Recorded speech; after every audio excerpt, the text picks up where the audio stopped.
So I'm back. I'm back. Scampy's shouting. So first time post from somebody. Mike Demon 180. Who do you guess will win the 24 Hours of Le Mans? So I'm currently just watching the live Le Mans, if that's the one you're talking about. And the car I'm watching is in second place, which is a Ferrari, I think. In front of that is the Porsche, but I think they're running under safety car. They're on full course yellows by the looks of it. They've just gone round an arch into the Porsche straight corners. For Thomas Kubitz's team, I would like to guess at. I actually haven't seen a live update on the race, but as we're approaching midnight, I've got myself a little drink, so as I stick my hand up there, just going to say cheers to everybody as I have a little midnight shuffle and snoofter in sort of celebration of everything that's going on. Really happy with the way things are going. We'll give you an update on where things are and how things are going. Mr. Sphinx is still lapping like an absolute trooper at the front. I'm just going to hit the refresh button on various things. You are having a giraffe. How does that do that? 2,414. Thank you so much to everybody out there who is continuing to give. Cubis team get a big penalty for causing the full course yellow. Have they? Oh. How did that happen? I'm just going to dive onto the BBC website and try and get an update. Sport. It's going to come under more, is it? It says Formula 1 Motorsport. That's where we're going. Is it going to be there? Any team could win in the Le Mans spaceship hypercars. The adrenaline of night racing is what makes Le Mans iconic. Well, it is absolutely iconic, I have to say. It is a tremendous event. They caused the collision. Wow. I'm just looking for an update. The BBC doesn't seem to want to give me anything. I'm going to just do the Le Mans search, home of the Le Mans. Let's see if it gives me, official Le Mans official ticket provider. Don't want that. Schedule, live updates. As Kubica still leads in Ferrari, that's all for tonight. But stage, they've given up. That was at 10 o'clock. Just got to take my headphones off. We'll give you an update of where our guys are very soon. I know you can see it on screen. I do like this PS4 view. It's so much better than in car, but I couldn't race with that.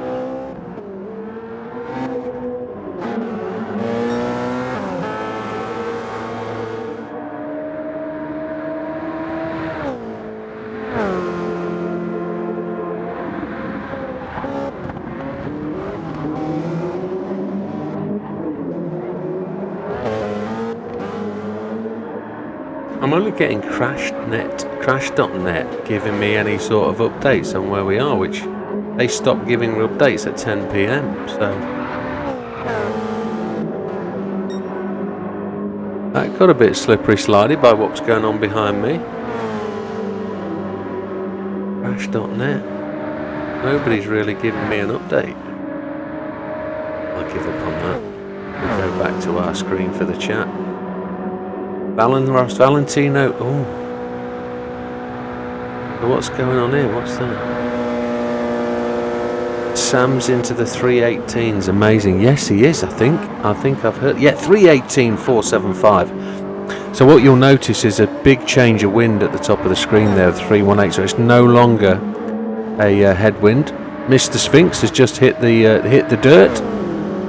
Getting around Bish who's driving, he's downstairs. I've just had a chat with him.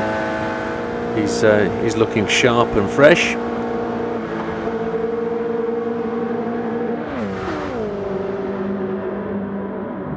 Valentino Rossi's team just crashed out from first. Oh, that's a shocker.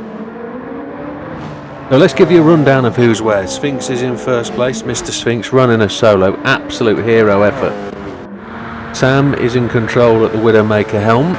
He is in second place. We can't give you an update really on the difference. It actually looks like the gap is literally down to the length of the track between Michelin and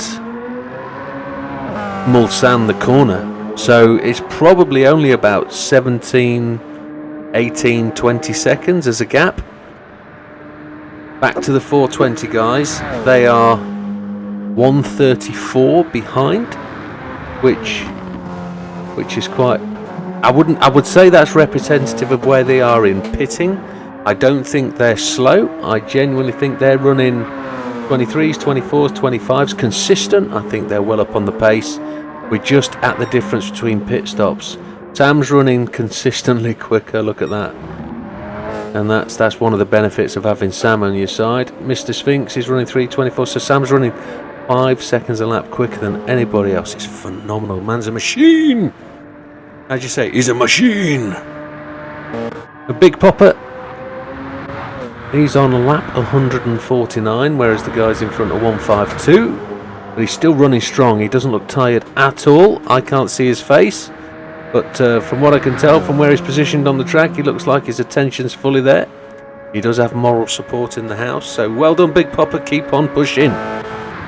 Batman's had support from his son, Alex R, there in lowercase. Notice it's little letters, Junior. I don't think he's that much junior, to be honest, but still looking good and smooth. I saw him overtaking earlier, not too long ago.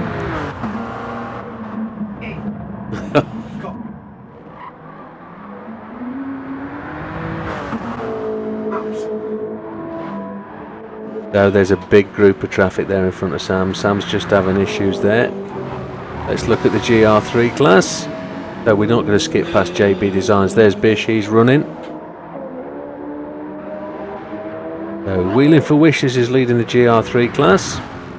We can see a penalty with somebody there. Sam's gone into the pits, he's needing to get repairs, which I know is a frustration for him, but whatever happens, his last stint is his limit. His next stint is his limit. He's got down to 28% of fuel, so he's doing okay. He's doing okay. We'll go back to the front in a minute and see what the gap is.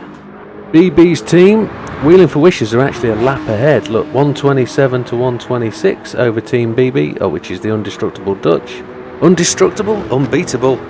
I keep changing team names. Unstoppable, sorry. Unstoppable. That's 3 different names I've given them, as well as the other Dutch teams. Yeah, the Dutch bit's right. And the other team, Smoking for Cookies. No, Smoky Pancake. Smoky Pancake. Becoming a bit of a joke, me giving them different names. But there they are, running at 3rd place in the GR3 class. They're doing tremendously well. 120 laps in, and still going. Keep going, guys. So, as Sam is in taking pits, he'll be repairing damage in a moment. We'll get to see, I think I've never watched the damage from outside. This is going to bring the 420 team into close contention now. It looks like the 420 team have just gone past. There they are, running past the end of the pit lane.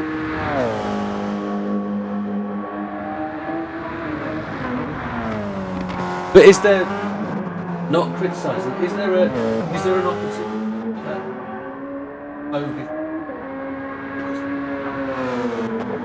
Right. They got collected in their areas. Never good. So Sam's back on the way. Sam is back running. 10 seconds down on the 420 team. And we'll go from there. Now I've got to run through the tickets and make a note of donators. So I'm just going to get that refresh. I'm going to refresh again just in case there's been a sudden flurry. No, we're at 2414. Which I can't believe, folks. Thank you very, very, very much. Can't believe it. I've got to click a refresh up here. And I'm going to hit a refresh on that one as well. I'm going to hit a refresh on my stream and see what... Yeah, that's interesting. My stream is, according to what I can see, my stream was having a moment.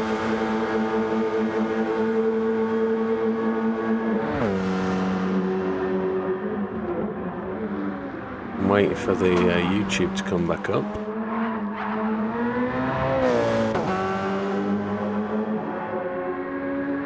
What I'm hoping for, I can just say my channel's at 3351, which is fantastic, thank you.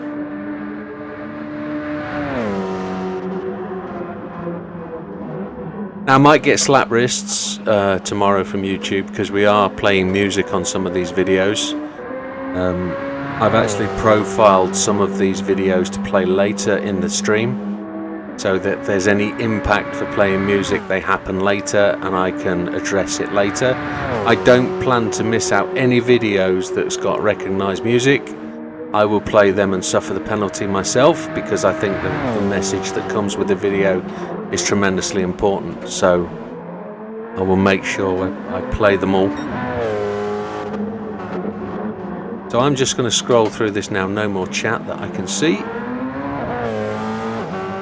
I'm going to see if I can scroll through and find out who.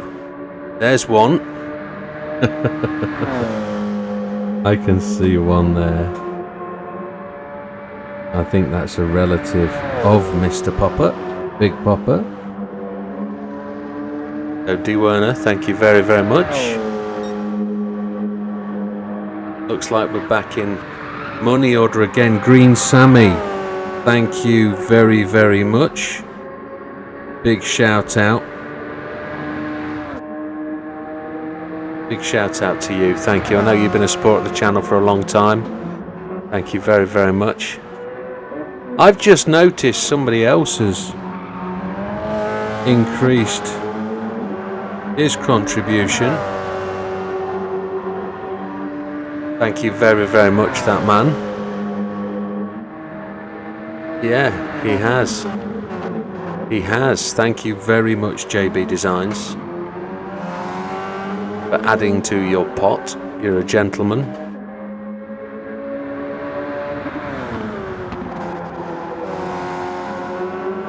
They're not just giving once, people give twice, some people give 3 times. It's tremendous. It touches deep. It means a lot.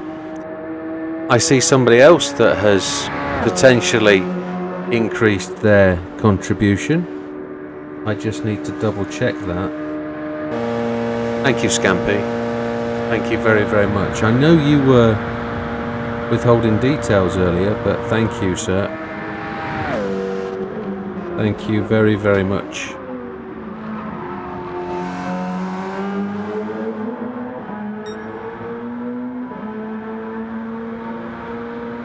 Ooh, there's a new name. I don't think.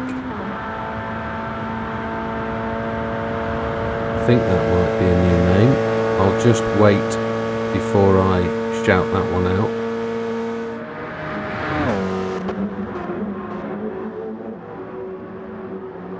And just to let you know, Yuki and Denise, the ones that I shouted out earlier, the 5 names that I made the missus write out, they're actually BB's sister, so thank you very much. Oh, there's a new one. Alison sang to me. Now, I don't know what that means, but Alison, if Alison sang to you, you know what I mean. Thank you very, very much. That has got to be the most interesting name of the night.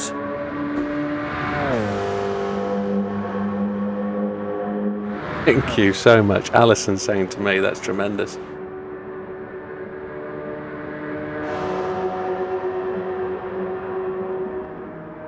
Oh, there's another one. There's another one. There's another member of the Werner family, Craig and Jody. Thank you very, very much.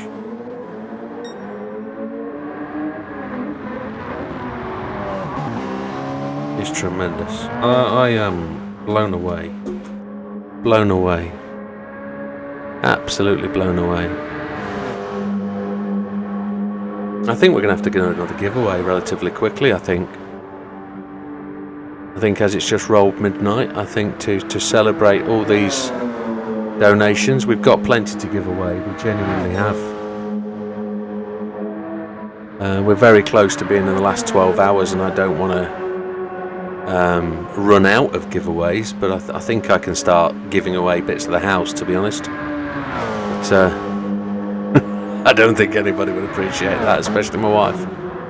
So we'll probably leave it till 1 a.m. 1 a.m. probably. Ooh, we'll see. We'll see.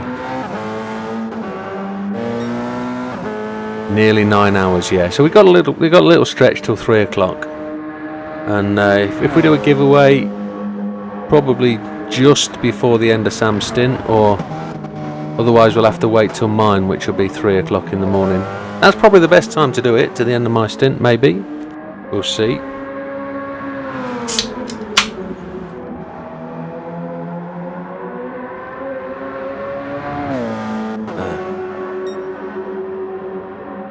Mergs gives shout out to Big Papa, Go Papa, doing great. He's got some tremendous support, you know.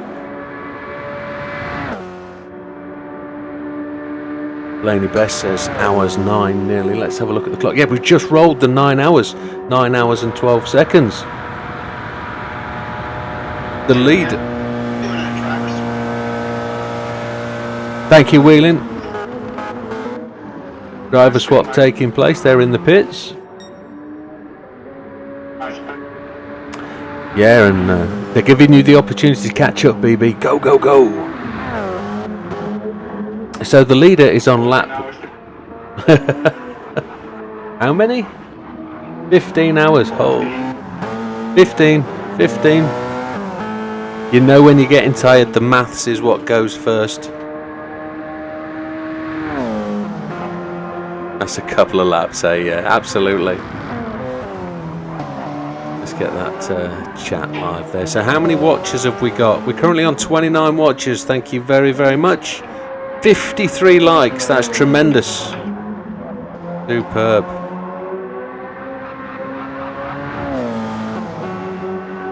You did a 7-hour kart endurance race. Wow, quite the race. I bet that was.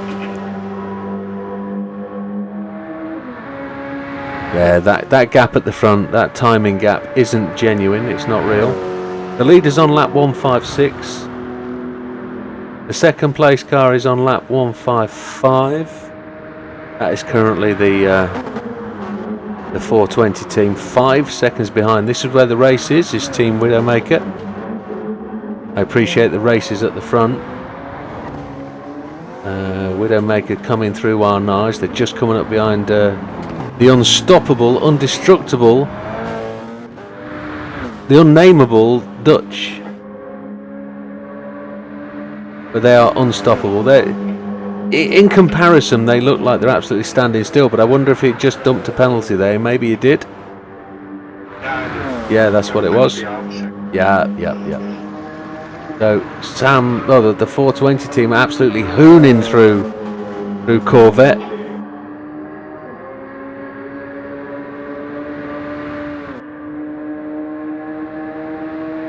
as I try and take refreshment. Tom says, hats off to these folks doing the solo. Absolutely. I just genuinely can't put into words what these guys must be experiencing. There's 3 of them out there. One of them is leading the race, absolutely smashing it, so solid, running times down to 3:23, so he's not breaking records, but he's consistent, he's smooth, no penalties whatsoever. And it's what it's all about. Rhythm. He's a dancer, it's a source companion, you can feel it everywhere. I gotta do it. Lift your hands and voices, free your mind and join us. Oh, great song. That takes me back. So let's look for the real gap. We'll see where it is. So Sphinx back to second place. Sphinx has just started on Mulsanne. He's heading his way down to... I keep talking away from the microphone. Sphinx is heading down. He's shooting into Forza Motorsport, is he? No, he's not. Sphinx is actually coming back up into... through Porsche curves into around Corvette, and he's coming back round to the start finish.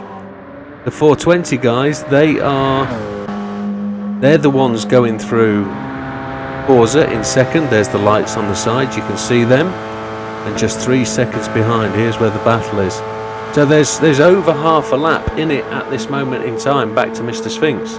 The interesting thing to work out is just where the pit stop comes in, because that gap to Sphinx is not, I don't think it's genuinely on the road. I think it's pit stop affected.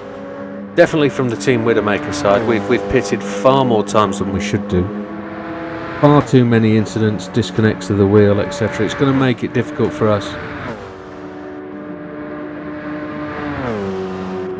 So Blaney says, got an unofficial dirt karting day because I was trying to get into NASCAR. Got signed into my local karting team, so this race here soon will be my first race for the YouTube. That's great. Grassroots motorsport. It's brilliant. Now my assumption is you're going to be in the US, and when you say dirt karting, that's going to be on like an oval, I guess, from what I've seen of that level of racing, because I've seen some stunning dirt oval courses that they do karting on, and those micros, they're phenomenal. I watch Hayley Deegan's channel and see her doing the micro racing with the like the 600 or 1000cc Gixxer engines. Absolutely phenomenal beasts. They're tremendous. But Tom Smith, you go and enjoy some dinner and we'll see you when you get back.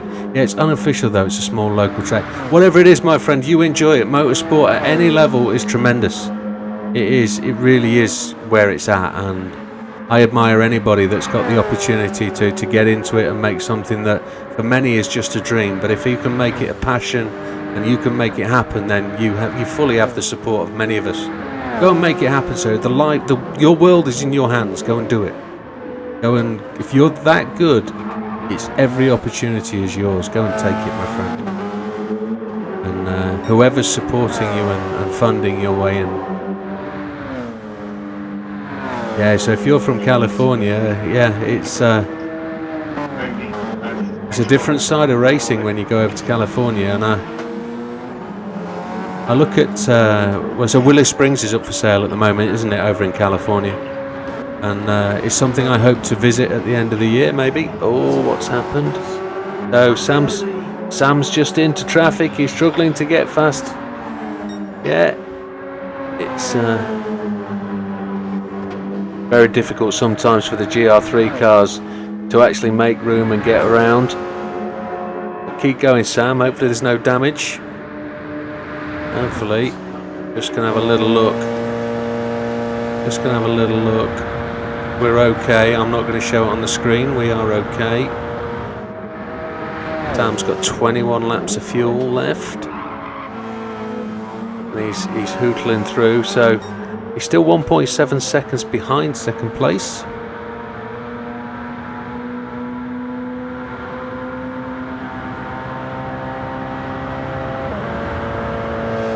Yeah, let's hope you can get an opportunity to capitalise and get past So it's fully dark now at the official Le Mans. We can still see them under yellows.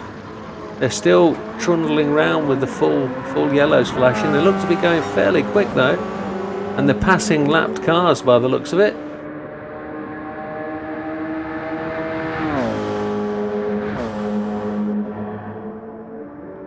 I don't know how they managed to do the speed with those lights flashing away. That's tremendous. They're down at Michelin by the looks of it. Tremendous stuff.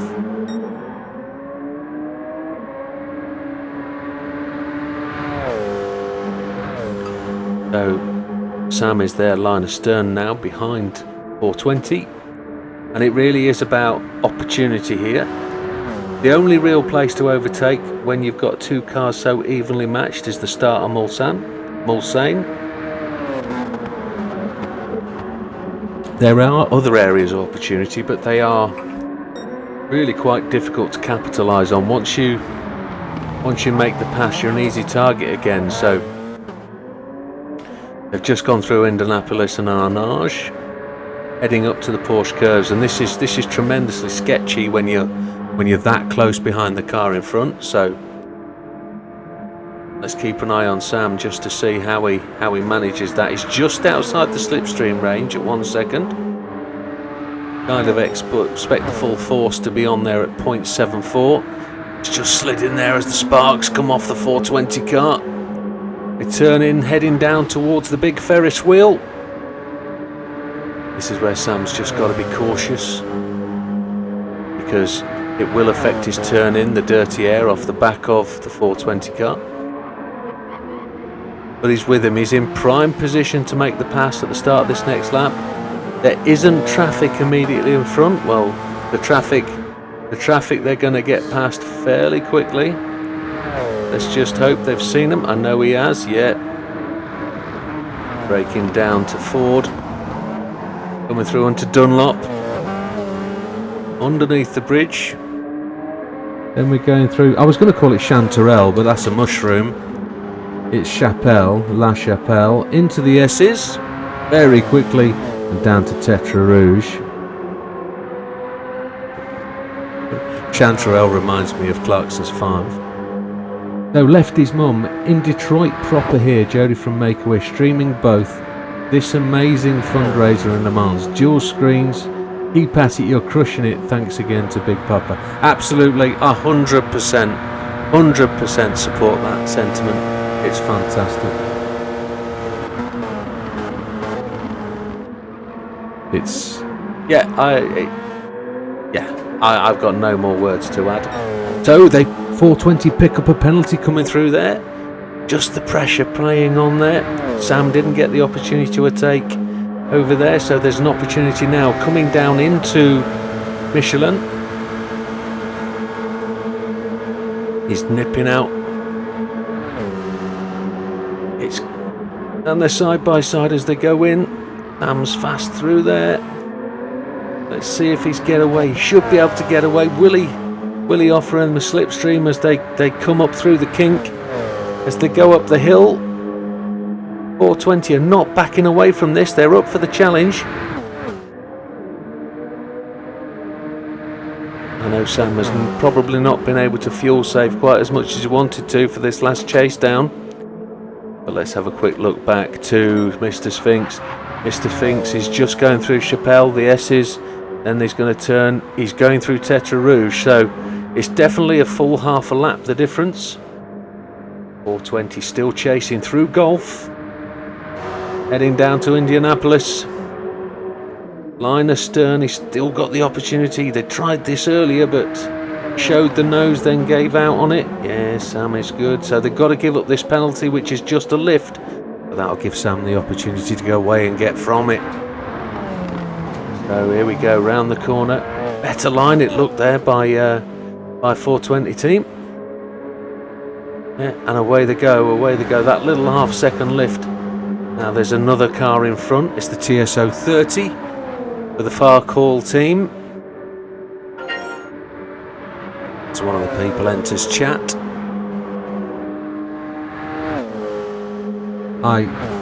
I refuse to accept that we've just, I don't refuse to accept, we've had another donation, 2425. So I need to do a quick refresh and find out.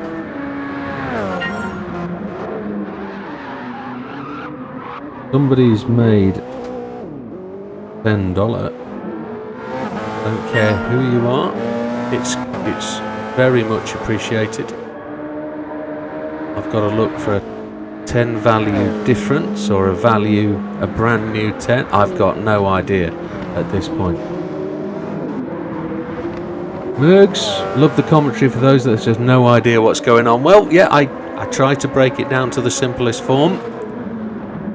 And hopefully I can get the message across which is going on. I do understand there'll be a lot of people watching this that probably absolutely have no general knowledge or understanding of what goes on in these kind of races, but I'll try and give you my best insight. Let's try and pick up on, let's let those guys race. And Sam is just gaining there. See if I can spot where that, I found it. Thank you very much, Tiny. It's really appreciated. And that Tiny, I think, is going to be one of our drivers. I believe it's the driver from the Dutch team. I won't shout that too loud, but I think it will be. Thank you very, very much. There it is. That's very much appreciated, and it all adds to the total, no matter how big, no matter how small. So, just the focus is on there. JB Design, the TSO 30 with the great paint job, is illuminating Sam as he goes down the street. The 420 boys have not lost touch, they're still there.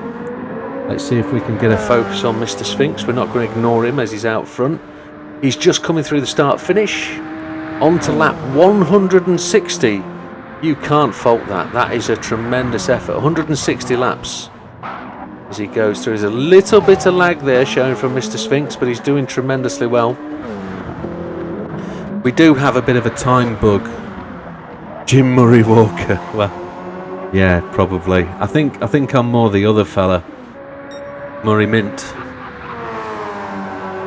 So he's gone through back onto Mulsanne again as the guys are coming through golf. That is just hooning through. You can see 420 there in third place. Big Popper still consistently knocking those laps in. 327, 328, doing the average lap time, which is where it needs to be. It's a race. It's a race with yourself. It's an endurance event. We are 9 hours 15 minutes in. These guys have never driven this long in a race game before. I asked Big Popper before the race at some point, what was it like when you drove to Texas? Oh, it was fine. It was 11 hours one day, 11 hours the next. We slept overnight. It's totally different. Driving down the freeway with the nut jobs that you get on the freeway is... You'd have been better off on the racetrack than us. Absolutely would have. Oh, we've had a little bit of chat. What's going on here? I recommend going to Sonoma Raceway for NASCAR. I've been to Sonoma. It's a stunning place. I've been a NASCAR ever fan since I was 22. You are a young guy then, absolutely fine. And seeing my first NASCAR race last weekend, it was insane. I've been to a few NASCARs. If you go on my YouTube channel and if you type NASCAR in, you'll see when I went to Dade, Miami. And there's a video on there that absolutely makes my skin lift. I just get shivers. We were at the end of the first straight, well, corner one, and you'll hear the day. It's a video. It's about 8 minutes long, and it's absolutely tremendous. Do go and take a look. Do come back and tell me what you think of the engine noise. It's phenomenal. So, Alex Lee. I meant Fat Man, but my phone auto-corrected. As a racer, it's credit where credit is due to all competitors. Careful, Sam. I've told Batman he has to beat your time. You've told Fat Man. Absolutely fine. Thank you, Alex. Thank you very much. Fat Man, you got the message. Get on with it. A guy called Alex Lee says you've got to beat Sam's lap time. Oh, that's your son, Alex. Oh, well, Alex, no problem at all. Fat man, your boy says, get on, mate. Hurry up, move it.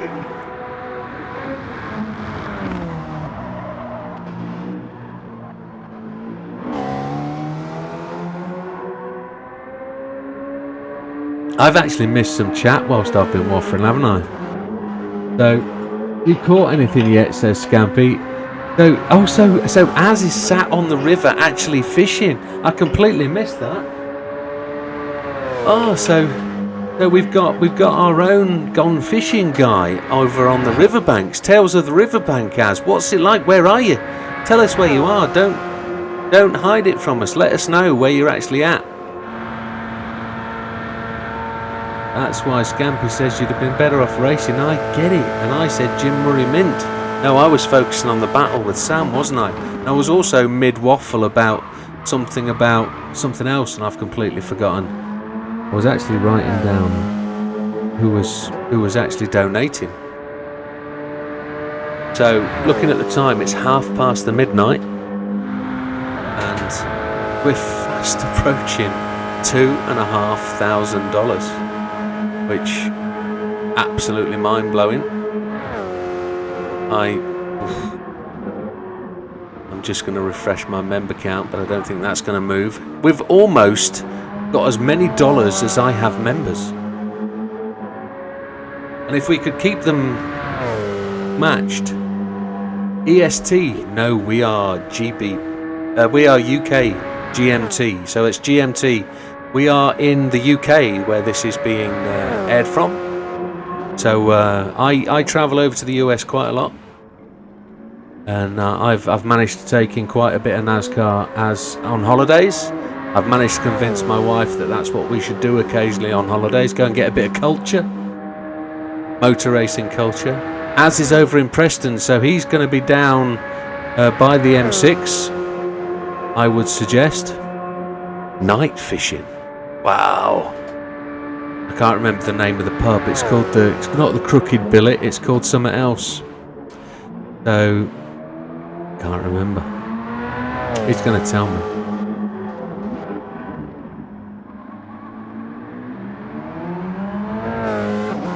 We've just given Big Popper a bit of a focus there as we've been watching. Here's Fat Man, he's on screen. So Alex is the one that was just chatting just there, the one that's marked on his name. Steve Dobby is just liking my Facebook post. Thank you, Big Steve. Come and see us on the stream. In fact, ring me, I'll put you on here live. You watch my phone chirp any second.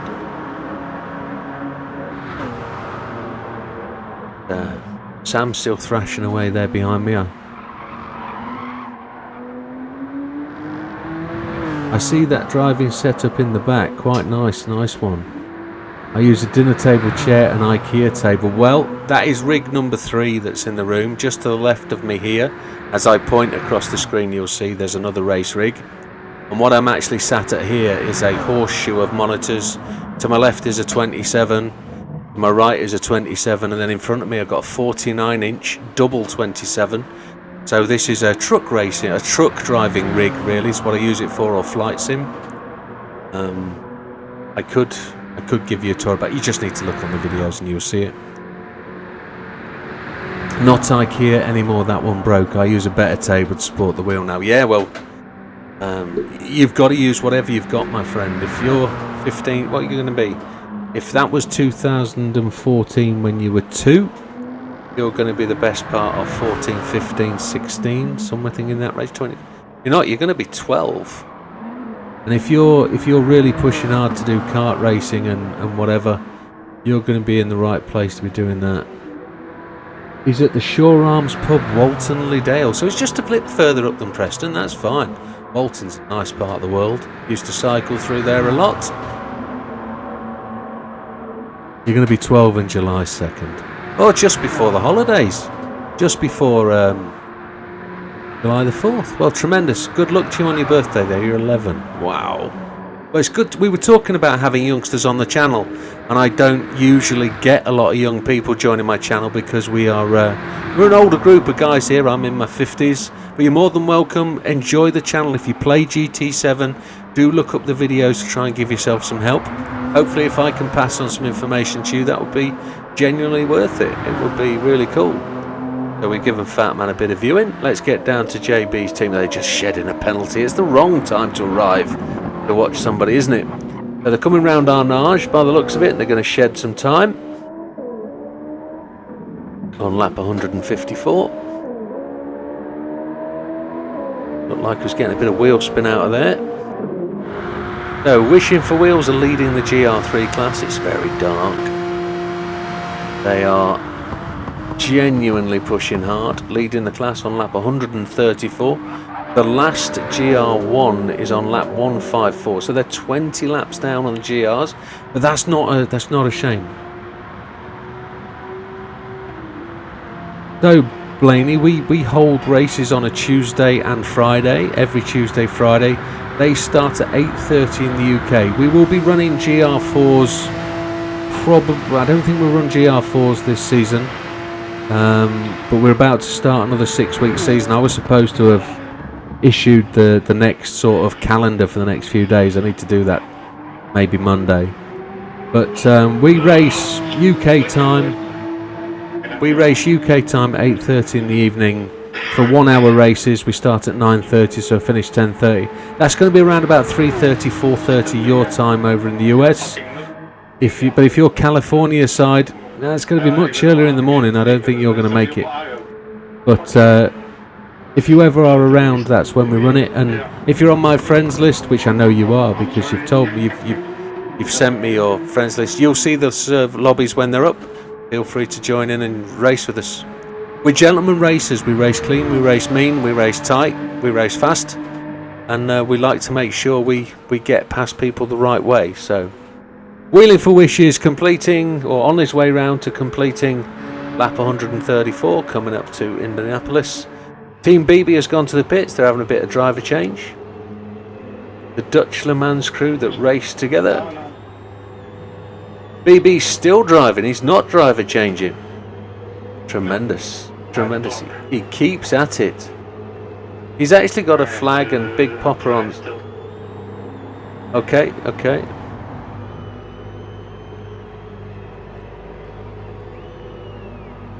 Okay. Okay, tiny 5 hours. Holy Chipotle.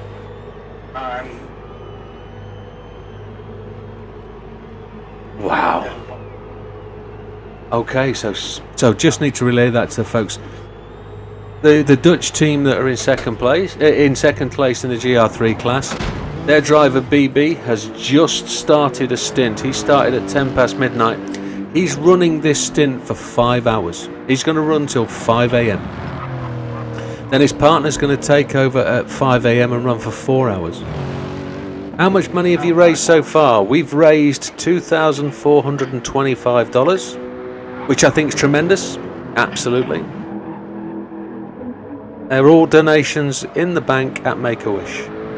Whatever else to come, well, we've doubled what we have from the start, which is fantastic. It would be really, really good to get anywhere near the target. We're 42% of the way in. So, unbelievable. BB's going to run till sunrise. Then we go on to the Dutch team. I was going to say smoky bacon, but that's not smoky bacon. We're going for all sorts. It's smoky pancake. Smoking pancake. And Sphinx has gone to the pits, so we've had a change at the top. I've missed all that whilst watching the lower guys. Team Widdowmaker goes to the lead, 18 seconds in the lead. Team Sphinx has dropped down a third. That's how I know it's a little bit of a glitch in the time equilibrium. It's a stasis leak, one would like to say. If anybody know where stasis leak comes from, you could go to the top of the class.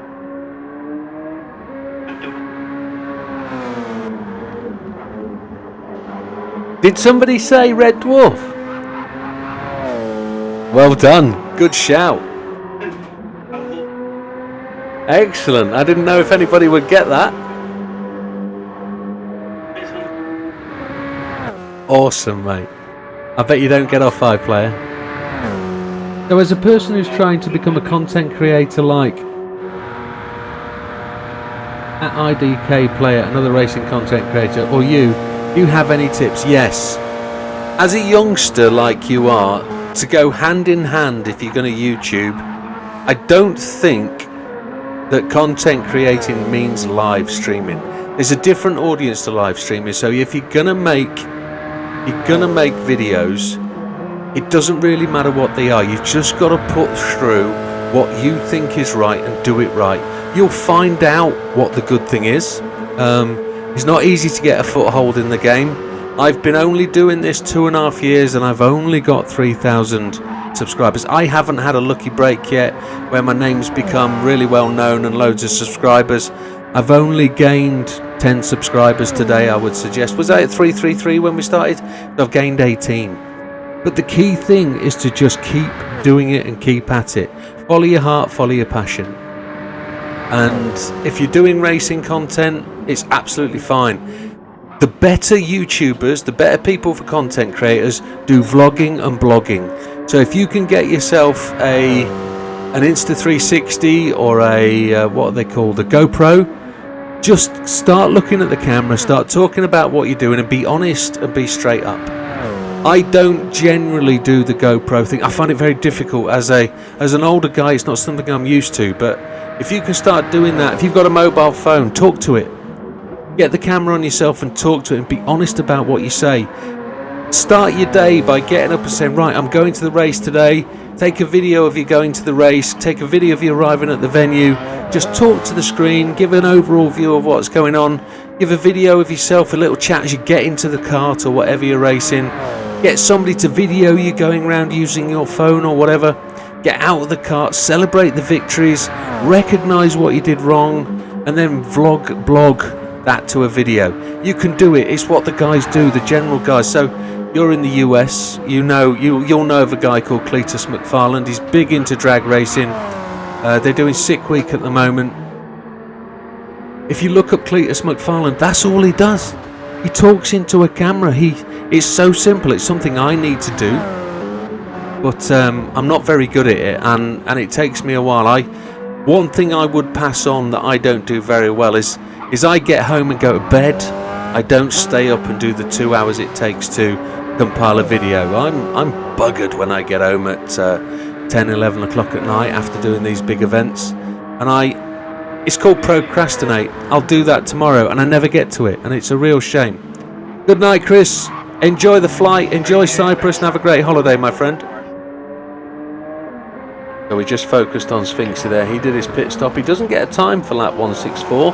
That's because it's corrected the time, I think.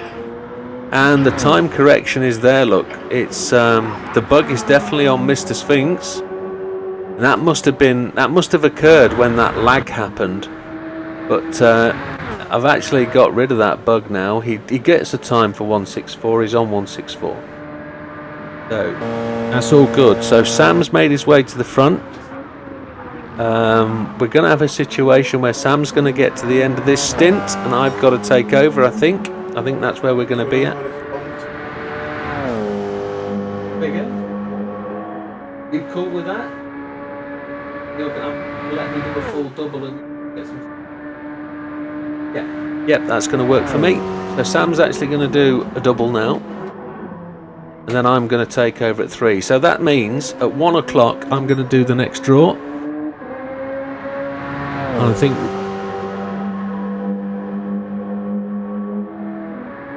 So, Mr. Blaney says he's probably going to do rock guitar. Been playing it for a few years now, or racing content. Or VR. The problem about VR is that I can't do that for long because, well, it's VR. I've got a problem with VR. I've got a VR headset just there. You probably can't see it. But I can't do it because my eyes are squiffy. And it makes me sick. But I will be doing some VR content in the future. Now that this rig is up and running, and I will get my glasses fixed and I can do VR content. VR is absolutely stunning when it's right. I know a few racers who race with GT7 with a PSVR 2, and they say it's absolutely stupendous. I don't know how well they'd be doing now in the middle of the night in Le Mans, but genuinely, folks, I think VR, if you've got that spare $400, go and get it. It's got to be tremendous, and use it wisely. Use it when you need to. I think that's the right answer. So let's just have a run through. Widdowmaker, Team Widdowmaker in first place on lap 164, 23 seconds into the future. Team 420, 24 seconds down, and things are in line. So Mr. Sphinx is only out of position because of pit stops. He was holding a good half lap, but he hasn't got a time against him. But I would suggest, looking at where he is, just glanced off the wall there. He is just coming out of Corvette. Team 420 is going through, so he's only 10 seconds down. So there's 30 seconds between Sam and Sphinxy. That's probably about right as he comes through into Recordable. I think it's Recordable. Is that Ford and then... It's the Ford S's and then Recordable. That's where he's going through. Back across the start-finish straight. These cars absolutely flying. There's no let-up. Big Popper in fourth on lap 161. Still putting those laps in. Looks like he might have had an incident on 59. But we'll gloss over that. No shame. Batman just been into the pits by the looks of it with a red 517. So this is going to be his out lap. JB Design on lap 157. 2 laps behind the Fat Man. Blue flames out of the back of there again. Tremendous. Looks like Bish is still driving, maybe. Can't tell. It looks like a controller steering action. So that's Team Farcall. Back to the GR3 class. Running consistent 409s is Wheeling for Wishes. Really doing quite well. Lap 137. Team BB with BB driving. It's not BB. It's the... We're gonna write it down in front of me. It's the Unstoppable Dutch. I'll make up another name before we go anywhere. And then I'll have got it right the first time, won't I? I'm useless. So there we have a Smoky Pancake in what we would consider third place in the GR3 class. Bright brakes as he comes through there, really glowing red, and back to the front. Absolutely tremendous. Oh, my eyes, big white screens in front of me. If you ever go to another NASCAR race, enter a raffle for VIP passes. I did that and met Ryan Blaney, who my profile is because he's my favourite driver. Awesome. So I actually went last year to the Freedom Factory down in Florida, and I had the pleasure of meeting Cletus McFarland in person. Had 20 minutes to chat to the guy. His manager introduced us, and you can actually go and look at the videos. I've done some blog videos of that. But the place is absolutely stupendous. I've met some of my YouTube heroes on those trips. So one thing I do have is a problem with memory. So whilst I say I've met some of my YouTube heroes, I then go to think of who they are, and boom, it's gone right out of my head. So Vice Grip Garage is somebody who I have a lot of time for and respect. And I met Vice Grip while I was out there. Derek and his wife. It was absolutely phenomenal to meet that guy. He taught me a lot about how to talk on YouTube. Tham is really regular. I haven't seen him go to the loo since he's been here, to be honest. I haven't. Let's take a look at some of Sam's time. There we go. He's running 319, 319, 319, 319. He's getting lighter. He's getting lighter. The 420 team go to the pits really on low fuel. So they were on 1% as they're landing in. So that's going to be an advantage to Mr. Sphinx. So Mr. Sphinx runs through. We're not going to see the gap to Mr. Sphinx because Mr. Sphinx has that little timing bug. But there's no shame there. He's don't know why it's showing him as a 325 pit, but I don't think that's the case. It's just a little confused when it looks at Mr. Sphinx. So 420 guys are in, taking their juice. Big Popper's just running with Fat Man. I don't know whether Fat Man's catching. We seem to have had 2 P laps on Big Popper at 342 with a P. Maybe he did pit. A 331, I'm not sure. Difficult to read those times. But he is on lap 162. He's showing 3 Ps against Big Popper now. Batman is showing 3 Ps.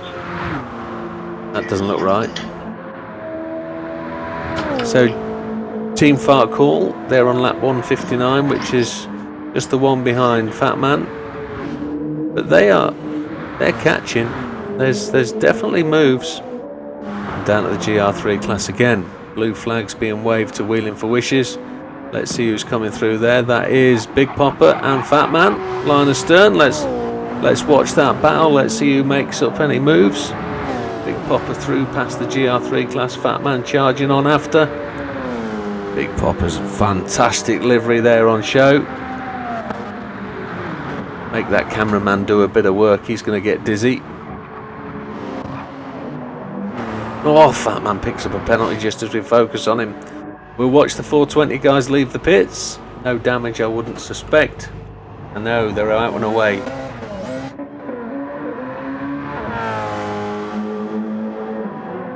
Let's go back to the front and have a look where we are. So no gap from Widdowmaker to the Sphinx. 325. So that pit there's for Sphinx on a 514 and then running 325s. Probably just a little bit painful trying to get back into the rhythm. The night is yet long. It's 9 hours 39 minutes and we're moving.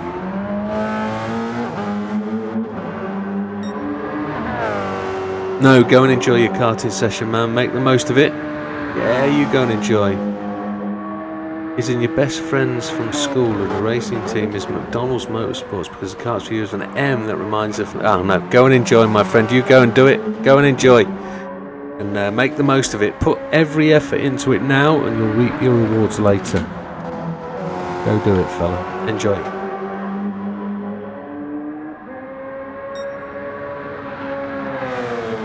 What I would have been doing to be in motorsport at that age, it would have been tremendous. I remember having my pedal cart when I was probably 7 or 8 and thinking, oh, it'd be great if this went fast. And it crashed. Yeah, it was never going to go anywhere.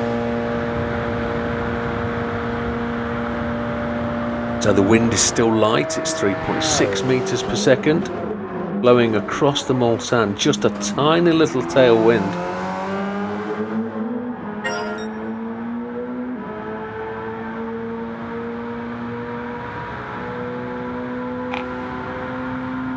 My ice cubes melted.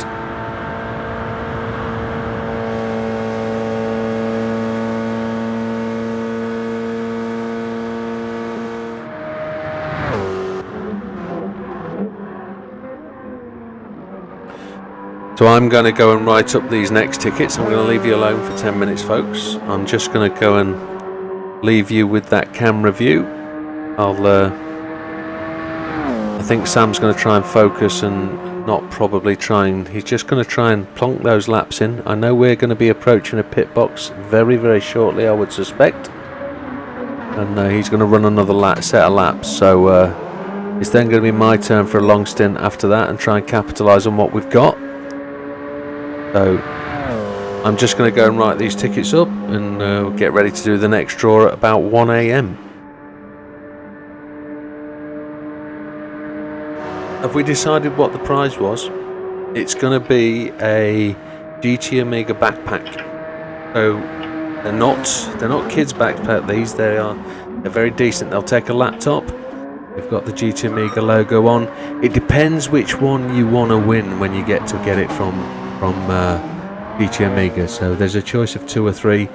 I think these are going to be the limited edition ones that are no longer available for sale. So I've got a couple here, but Well, we'll just have to see what GTOmega, what you're going to win. So I'll be back in a few short minutes.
I'm back, folks. It's a busy job, I'm afraid, doing this kind of thing. I am moving about, doing stuff, making sure things are happening, doing the raffle tickets. As we can see, the raffle ticket book is, it's probably very small, you can't see it, but the raffle ticket book is certainly moving along. We are halfway through, very close to being halfway through the first book.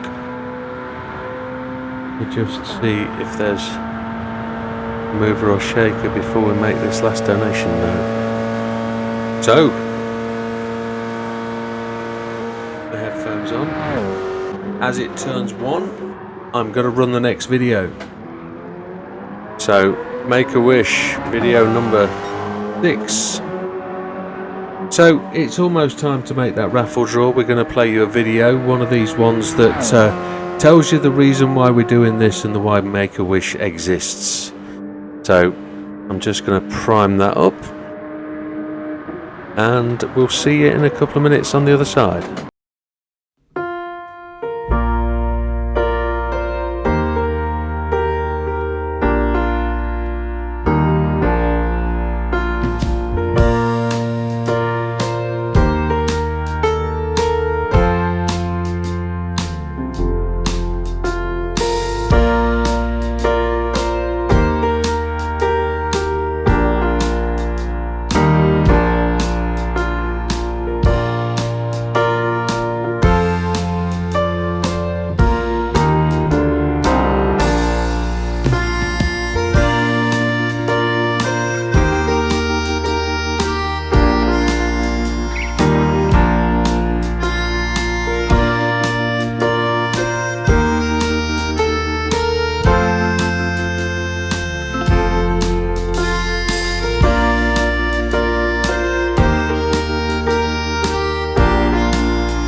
And I apologise for that slight little stumble at the end there. Absolutely stunning. Make-A-Wish, you touch on the hearts of so many, and it can't be done without the efforts of these guys. A massive shout goes out to everybody that's involved in this tonight. Whether you're watching, whether you're taking part, whether you're donating, whether you're cheering from the sidelines, it doesn't matter. Thank you very, very much. Those videos mean so much to many, and I can only imagine what it must feel like to be sat in hospital, not really able to understand what's going on, why you're being bussed over all these things, and then somebody says, actually, we can make your little world that little bit better. Think about this, what would you like to do? And you know what breaks my heart more than anything? It's the eligibility thing. We have to go through this process of, or we don't, I'm saying Make-A-Wish has to go through this process of determining whether the person is able to have that wish. And I just hope every child that struggles can be in touch with something similar or exactly Make-A-Wish to have that opportunity put their way. You've just read my mind, Tom. I saw that while the video was going, and I just have to finish off this before I refer to Sam. I genuinely appreciate what Make-A-Wish do, and massive thank you to everybody else. I will pull my eyes to the screen for that. Let's have a look. Currently the camera's on Sam. He's done a 3:17.791. But if you look back down the list, look at his times on the right hand side. He's been doing 3:19, 3:21, 3:19, 3:18, 3:20, 3:17.791. Absolutely stupendous. He is leaps and bounds ahead of anybody else in the circuit. We can only guess just how far we are in front of Mr. Sphinx. But if we look, Mr. Sphinx is just going through the start-finish line. So he's probably a minute ahead now. And he's coming round to lap the 420 guys. The 420 guys are actually only the other side of the chicane in front of him. So absolutely stupendous. But this is pit stop affected. Don't forget, pit stop affected position. So it is tremendous racing. Right, it's time to make that draw. We know it's for a GTOmega backpack. I'll just show you the box. You probably can't see inside it. All the tickets are there. I'm going to cascade them from top to bottom, and I'm going to stuff my hand in. The next winner, I have no idea what it is, but which number it's going to be. Here we go. It's a mid-range number. It's number 308. Let's see who gets this one. It's for a GTOmega backpack.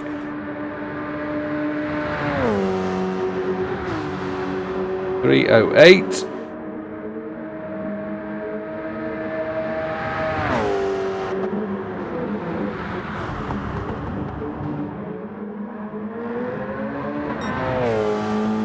It's to NC Magpie.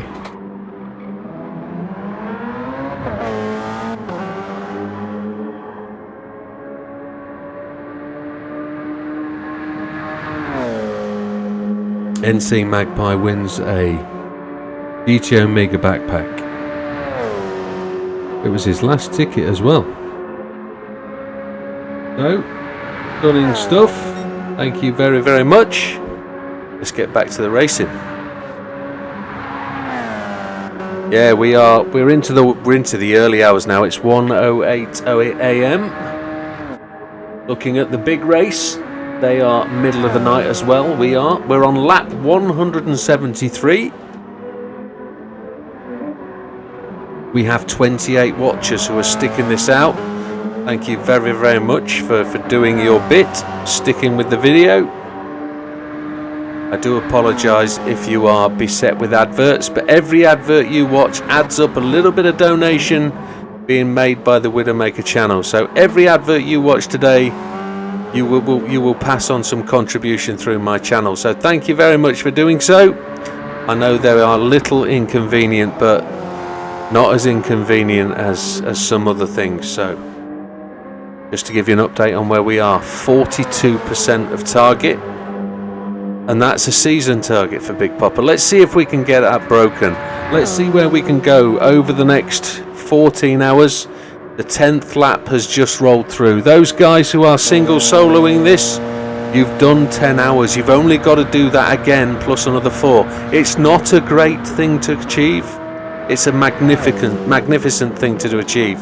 You are doing so well. There you go. I know I did. Just another 10. Just the way. Just another 10, chaps, plus 4 more.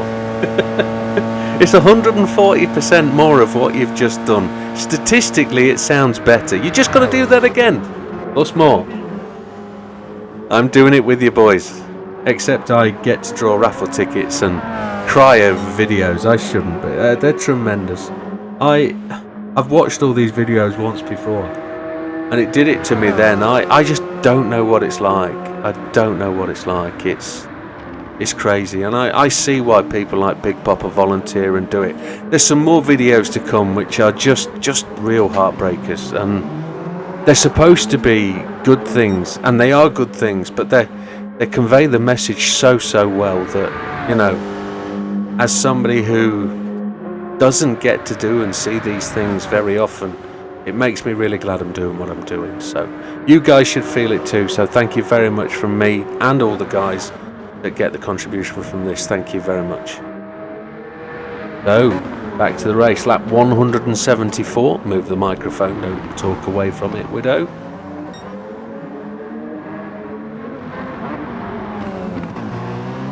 I'm just stamping down through those gears. Mr. Sphinx rattling down Mulsanne, absolutely tremendous speed. The 420 guys coming through. I'm guessing they are just Widdowmaker goes. Team Widdowmaker Sam just goes past 420. Sorry, just past Popper in position number 4 is what I was going to say. Next on the list for the 420 guys to pass is probably going to be somebody just up the road. Well, that's an obvious thing to say, but that's the way it is. There's Big Popper just been passed by Sam, as we saw. Batman Matthew, he's just behind that pack as well.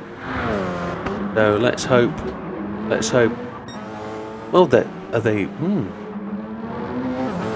hope Sam doesn't get caught up in too much traffic. Get back down to the team downstairs. Our call. I'm going to wander downstairs and pick up something to eat in a minute, just to keep my my energy levels up before I go to drive. And whilst we're talking about that, I'm just going to get a view of how far away. I'm not far away. I'm only 3 laps away from it being my turn. So I genuinely have to be on the game with this one. So I'm going to go and do that. I'm going to prepare for my stint and get... Are you doing another one? You are, aren't you? No, it's my fault. I missed it. I forgot that. You are doing another one. I forgot. Yeah, it's about 3 o'clock. About 2:30 I'll be joining. Oh, I was looking forward to it. Well, if you're comfortable to take a break now, or do you want to push on? Are you in a good place? Only is mine. And if you're physically... Log in there. You're up for it. Happy days. Yeah, you were going to get a monster, weren't you? Yeah. So no correction. I'm not going to take over my stint. I'm going to sit and commentate and keep you guys going through the night. 30 of you watching on YouTube, and I believe we have 4 watchers on the Twitch. So thank you to everybody watching on both channels. Sam has become one with the seat.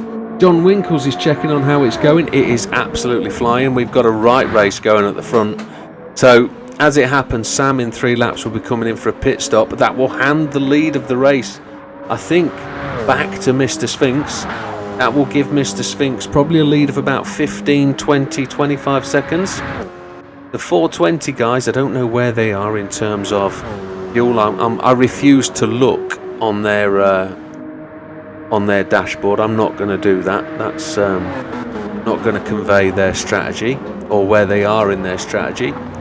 But I think they may have pitted not too long ago, so they're going to be running as well.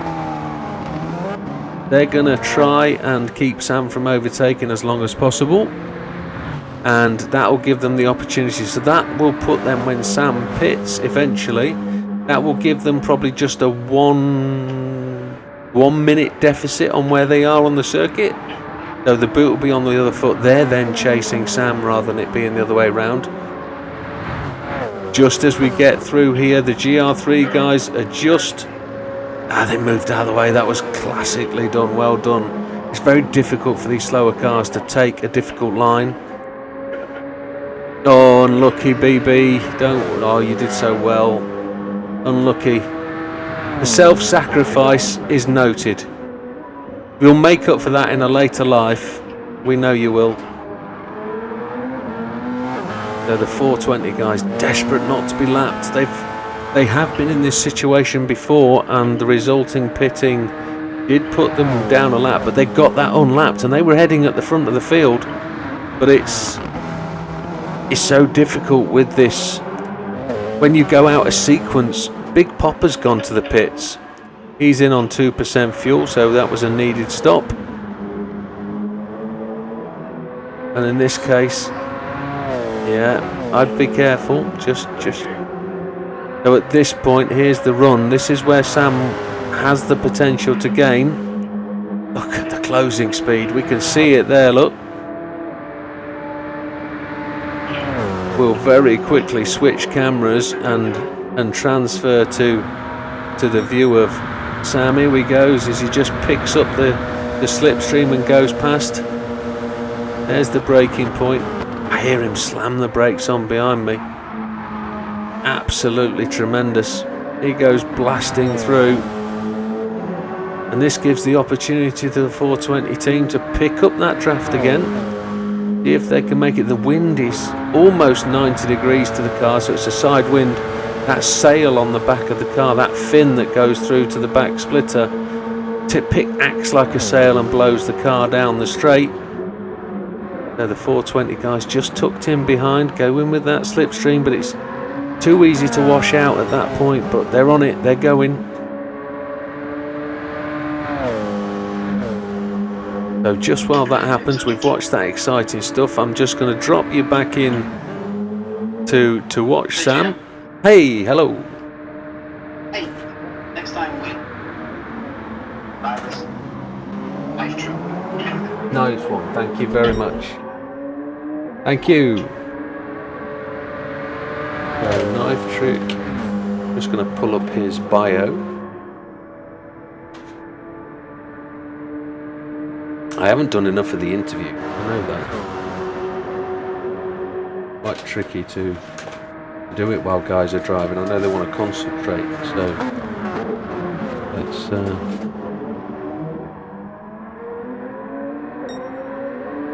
go through and have a look. I need to double check and see if I got a response from some. Let me go through. Unstoppable Dutch. I need to imprint that on the brain. Knife trick. He's only 17. Wow. What a superhuman being.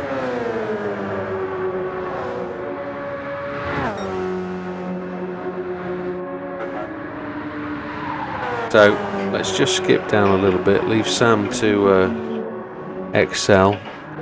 So in the pits for wheeling for wheels, there's a driver swap going on. Knife trick is taken over. He's 17, he hails from Atlanta, Georgia. He's a student, likes video games, baseball and Formula 1. There's a good choice. Available for interview on stream. It says no, so I'm just going to repeat what we did on the bio. He is kilometres driven, he's 12,950 on GT7. Favourite cars are Porsche 911 GT3 RS, which is effectively what they're driving there. That's the RSR model, so it's a super lightweight version. Nissan 300ZX. Now, you don't hear a lot of people talking about the 300ZX.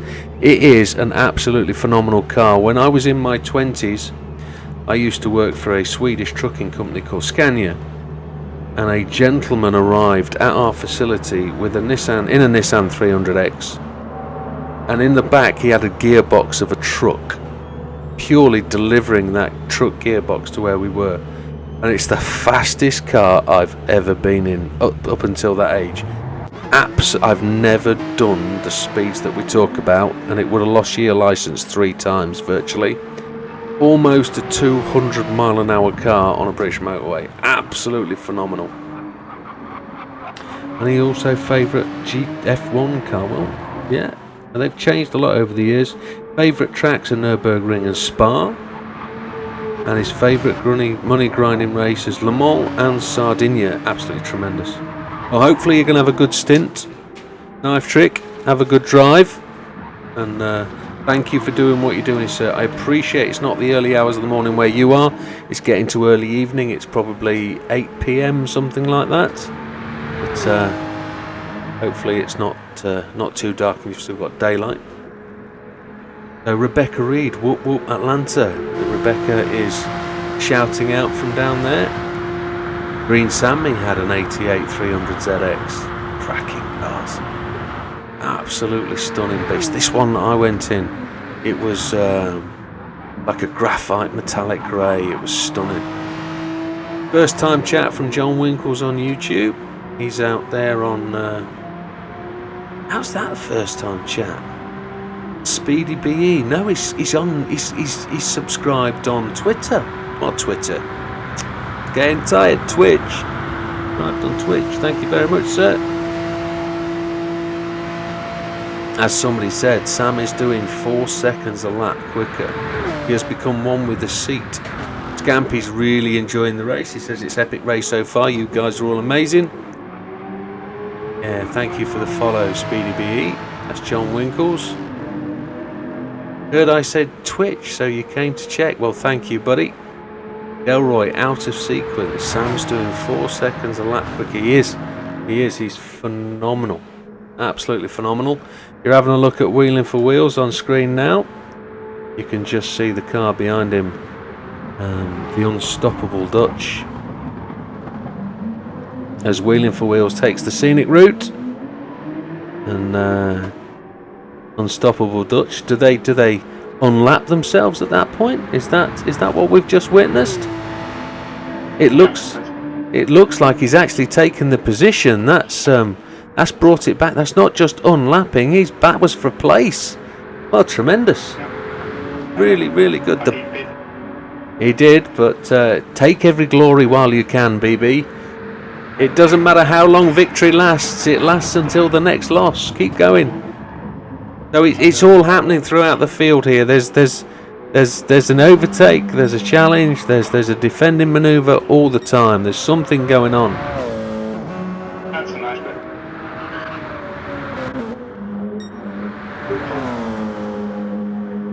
Yeah, well, I was just looking at that myself. I was just looking at that on the screen. This is your in-lap, so Sam's on his way in. No, the gap between Sphinx and Widdowmaker, that's Team Coffin Dodgers. No, it's not. It's Crypt Kickers. Sorry, I've done it again. I've changed somebody's team name.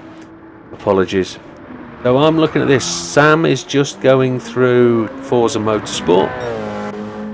And Sphinx is just coming through to start finish. He's actually going through Corvette as we speak. He's coming round now. So my guess is if Sam pits at the end of this lap, I think Sphinx is going to have a 15-second advantage. He's going to be in the lead by 15 seconds. Made a buddy with a Dodge Dakota with a 318 CI Pro. I don't know what that is. A Dodge Dakota with what looks like a BMW engine in it. A 318 CI. Is that real? Have I just made that up, or is that exactly what it says? Oh, you made a buddy with a Dodge Dakota, and in it's got a 318 CI. I don't know what the term "eat crow" is. That's an interesting expression.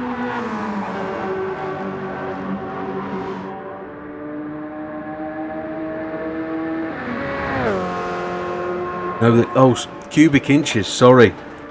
318 cubic inches. What's that going to be? That's going to be a Dodge Dakota. I've got to Google that. Being from this side of the pond, one has absolutely zero clucks what that is. Dodge Dakota. Oh, it's a truck. My God. Holy hell. It's like a Ram truck. There it is. That's exactly what it is. The words fell out of my mouth. Absolute beast. Now, again, as I watch Cleaton McFarland, I know exactly what they are. And yeah. Just amazing how you guys make something so much of those trucks. They're phenomenal things. You don't get many on the UK roads. It's a truck, yeah. You don't get many on the UK roads. I've seen the odd one or two. We've just started to see a lot more Ford Rangers, and I know genuinely. Oh, Sam's up and about. So Sam's been in the pit. So the leaders are in. Sam's just fueling up. Sam's got to go and stretch his legs. He's going to run downstairs, pick up a monster, and then come back upstairs. So if we go back to that view, there it is.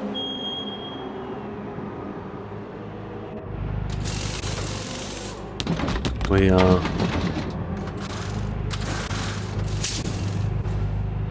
getting significantly different view images between what's displayed on the PS5 and the PS4. I can see those differences now. The PS5 is a significantly brighter view than what's on the PS4. That's really quite dark.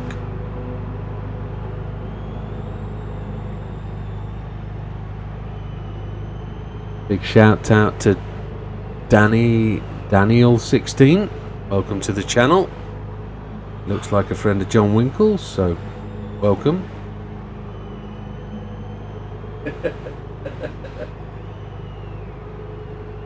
Oh, I bet. That's what he did down the gym today. Sam is just stretching out. The stints are drive. Well, they're trying. It looks like the drivers are doing around about a 1.5 hour average stint. I know that's what Sam and I are doing until Sam. We've just done roughly 1.5s because we've both had incidents. Sam's doing the first genuine double because he had an incident in his first one, and he's now going to go on to double. I'm then going to double, so I reckon I'm going to take over about 3 AM. There we go. Sphinx went past you when you were at 70, yes. So fuel's going in, so Sphinx is still running. I'm not going to go and check and see what Sphinx has got. That's a little bit off key. I wouldn't do that. So he is roughly where I thought he is. He's just gone blue, so he's just set his fastest first sector. Tham goes to 100%. We see him leave the pits. Where's the 420 guys? They're coming round through Golf, so they are approximately a minute behind second place. And they're still pushing hard. So Sphinx, there's that gap that's appeared. It's 99.06 again, and that's purely caused by the lag issue that there was back earlier in the game. Not an issue. We're on lap 179, so he's run down. He's passed the first chicane on Mulsanne as Sam comes through. He's gone through Tetra Rouge, so he is probably 20 seconds back, which is where I anticipated he would be before the start of the stop. There we go. So for me and Sam, yes, we're a team of two. We've got some solos, and that's where I was getting to with the explanation. Some of these guys have not had a break. We're 10 hours 22 in, and they will not take a break for 24 hours. 3 guys running solo. The guy that's leading the race is currently a solo. He is running single-handed with no changes, no stops. He gets 3 minutes every hour and a half to take a pee, eat food, do whatever he needs to do. I'm sure he's got support, people around him that are intravenously feeding him with food. He's probably got a colostomy bag on as well, so he doesn't have to step out and go to the loo. And that's said in jest, it's probably not real. But yeah, the guy in first place is running solo. He will do 1 stint start to finish The guy in 4th place, Big Popper, let's take a look. Big Popper is running solo as well. Fat Man is running solo. Well, tell you the truth, Fat Man has had support, his young lad. His young lad is actually helping him out when he can.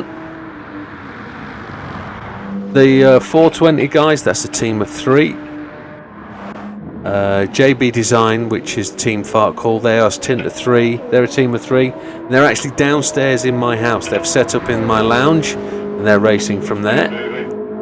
You got BB's team. They're a team of 2 in the Netherlands, but they're unfortunately affected by a bereavement. So one of their drivers has arrived late and is doing stint. So my condolences go out to those guys. Wheeling for Wishes is a team of 4. They're in Georgia, in the USA, and they're doing tremendously well. There's only 8 seconds.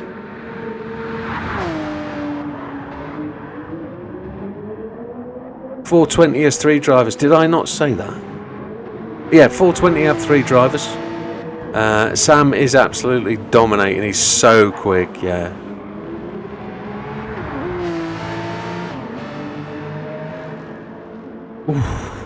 Right, so there's so Big Pop has just made an announcement there. He's been authorised to do a company matching donation of up to $150 from 9 a.m. to 9:30 a.m. if you can. So we're gonna do that. So that's going to be UK time, 9 to 9:30. Is that right? Plan to talk to me as close to 3 a.m. as you can, just to say some thanks. Okay, so we'll go to at 3 a.m. I'm going to go to the voice chat with Big Popper. I'm going to hold the phone up to the mic, give Popper the opportunity to talk. The Big Popper is running a solo, so I need to write that down. 9 a.m. to 9:30.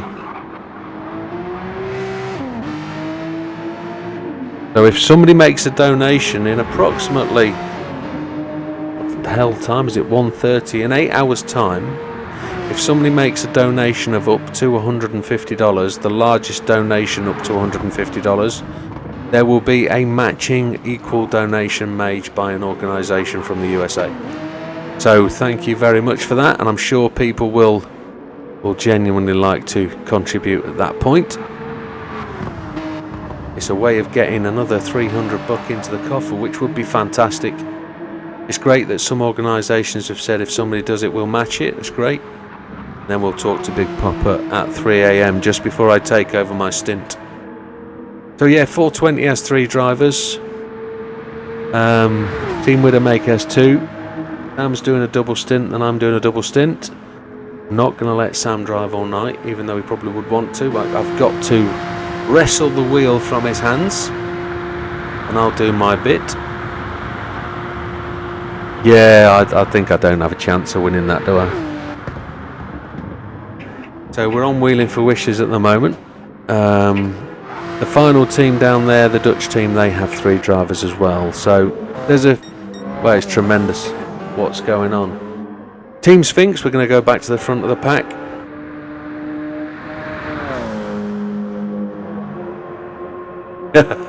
So just a correction, 2 p.m. till 2:30 p.m. That's 9 a.m. to 9:30 in the USA. My apologies. It's at UK time. No problem at all. I'll just cross that out. I'll scrub that. I'll get the video edited on the replay. So a bit of a correction, re-announcement. 2 p.m. to 2:30 p.m. UK time. Absolutely fine. Thank you, Big Popper. They'll forget I said it. I'll have to remind them later.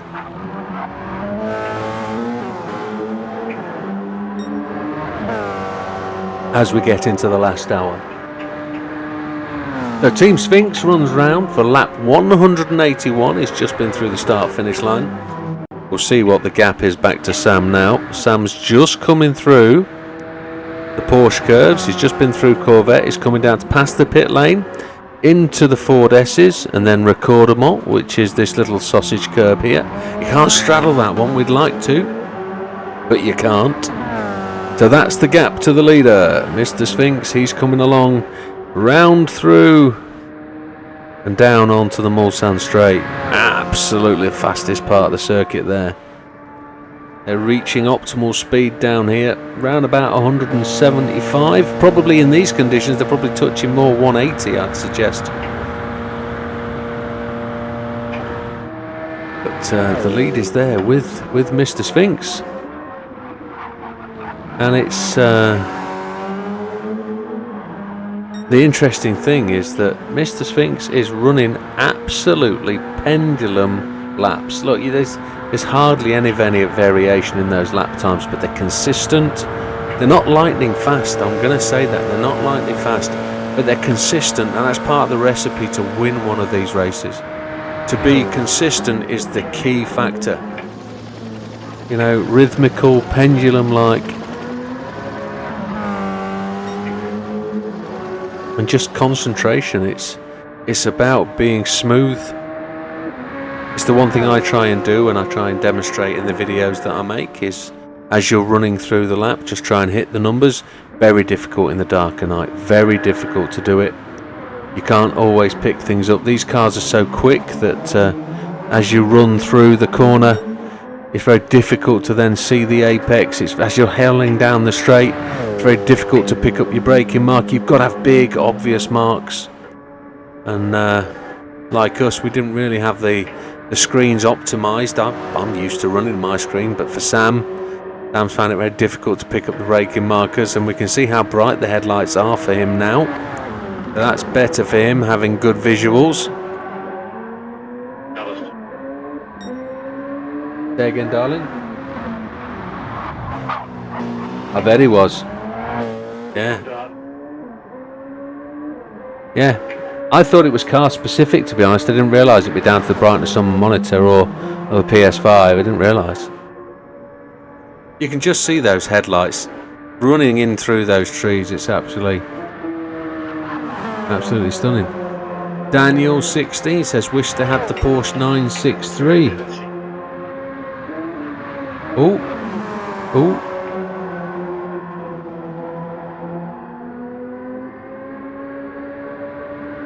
I'm going to have to Google Porsche 963.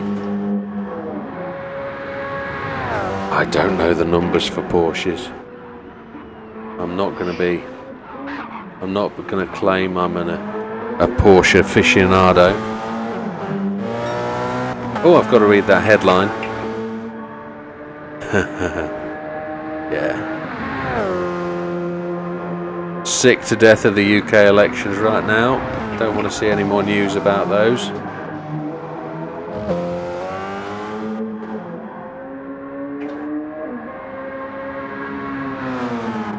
Oh, you mean the new Porsche? Yes, it will come to the game. I'm pretty sure it will. We want alongside the 963, we want the Ferrari. We want the what's the name? Brain's gone. The Alpine. We want the Alpine as well. I'm just looking to the big screen to see where we are with the Ferrari. It's a clear track ahead as he flies down on his way to Porsche curves. Done in. Mr. Sphinx is heading down Mulsanne. Let's see where Sam is. Should be coming through start finish. He's not. He's now on. Oh, he's got that gap down. He's hooning that gap. So lap 182. Sam's consistently banging them 322s. He's on a full tank, so he's carrying weight. I'm not talking about his physique. I'm talking about fuel content. The Lambo or the Cadillac, yeah, they're there, and they should be in the game. If GT7 or GT8 is going to make its mark anywhere, it needs to have a good content and good cars, doesn't it? If they could make something more of it. That's why I'm going to venture out after these. After we've got this concluded, I'm going to look at what games are going to carry some good content and start to bring them to the channel. Start to try and expand the audience a bit more. I'm not going to go to iRacing. I've been there, and it's not my pleasure. It's not my pain. Well, it is my pain, but it's not something I want to commit a mass amount of time to. iRacing. I think there's value in other games that can offer more. So we'll just have to see what comes to the channel. I'm just going to ditch a few things, so just going to leave you watching Mr. Sphinx, the leader of the race. He deserves the coverage. I'm just going to go and just deposit some things back where they need to be, and I'll be back in 2 seconds.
Please forgive me for those extra moments.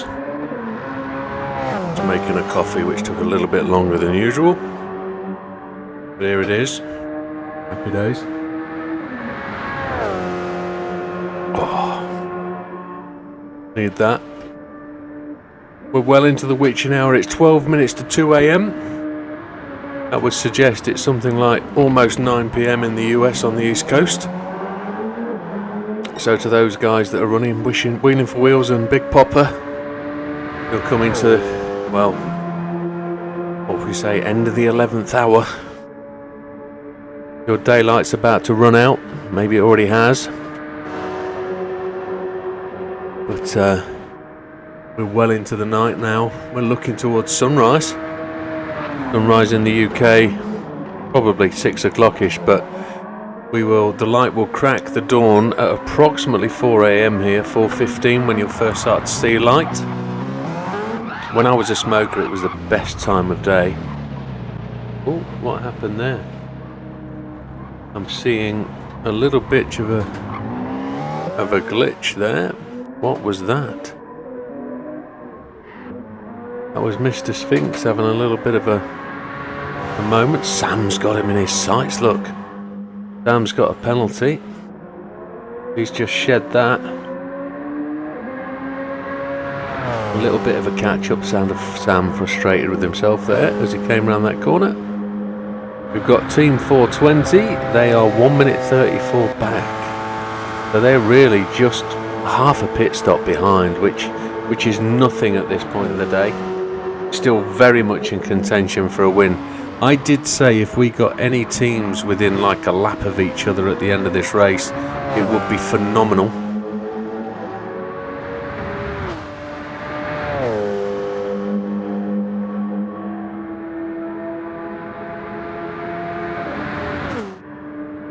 Just thinking about what the pitting sequence is at this point. Who is where and who is doing what. Team Fat Man has gone into the pits. There's Big Popper. Rhythmic laps. He had a couple of slowies. He's had a couple of issues along the way, but he's doing good. He's into the 326s and back on the case. Well done, that man. Team Fat Man is in the pits taking fuel. Looking resplendent in that yellow livery. Absolutely fabulous. Running number 86. Interesting number. Who with, sir? Sphinx has just picked up a penalty, but he did seem to have an incident around about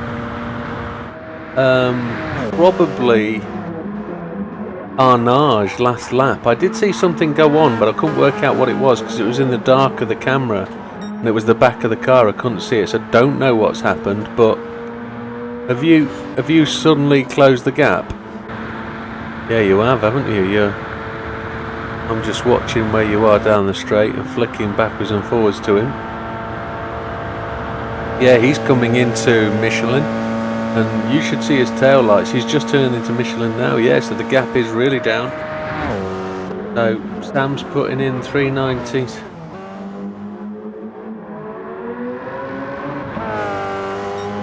Yeah, it's not showing your pit lap, but it's a bit out of sequence. We've got some timing issues here in the game. What we do know is the game has got the lap count right. So at the end of the day, it's the visual lap, it's the visual position that counts. The time, not so much of an issue when you're doing laps. It's first past the post when the time counts. So if you're on the greater lap, all well and good. Don't know what it would mean with that massive time difference we've got at the start there, but you can see the two cars are in the same camera shot now. So pit sequencing is going to be the interesting one. I think Sphinx pitted, I think we pitted, Team Widdowmaker pitted last, so I don't know whether the advantage is with Team Sphinx or with Team Widdowmaker. I think that was a bit of a slide as Sam came through that corner there. We can see both these guys hurtling through the straight. We're about a lap on from when I came back. Absolutely tremendous stuff. So I'm just going to see if there's another viewpoint we can go to that gives a different image. I don't want to give away any team information, but no, at the moment we're quite happy to run with those views. Not getting much in the way of chat from the chat groups, so I hope everybody's doing well out there. I know it's in the middle of the night for the UK. Good stuff from the teams, just getting feedback from the guys driving, which is tremendous. Looks like there's a fierce battle for 7th place between the Unstoppable Dutch and Wheeling for Wheels. I think that battle's going to rage on through the night. I'm just going to divert our way. Well, it's such a close battle at the front, I don't really want to pull away from that, but I'm just going to flick down to see what the gap is. Wheeling for Wheels taking blues, he's coming through Arnage. Team BB is, well, it's a little bit further back, so there's a pit stop difference between the two at this time. As we flip back to the front of the pack, there's Sphinx heading his way down Mulsanne. Sam is following him. It is absolutely on a knife edge, this. We're almost 11 hours in, cars separated by a cigarette paper. Green Sammy's still in the chat. Welcome back, Mr. Green Sammy. Thank you very much, sir. Thank you for shouting up. I am just going to do a quick check of something actually, because genuinely I'm interested to know just what my view count is, and I'm being a little bit YouTuber selfish at the moment. But we have 3352 on the subscribers. Thank you for taking me past that 352 milestone. We've had 4.9 thousand views on this live stream, which is tremendous. We had 1,200 views in 1 hour, which is phenomenal. That's people coming in and going. That's phenomenal. We're settling down to around 200 views an hour as we go through the night here in the UK, but it should probably pick up a little bit as we get a bit later in the US. Hopefully people are still sharing the stream, still sharing the info. If you do have the opportunity and you're watching now, please just click that share button. Let everybody know you're watching and that it's here to be watched. The more people we get in, the more people I can talk to, the more people I can spread the word of what we're doing. It just takes that little click of the share button. If you don't mind, folks, I'm actually going to do that. I'm going to click share. I'm going to share it to Facebook.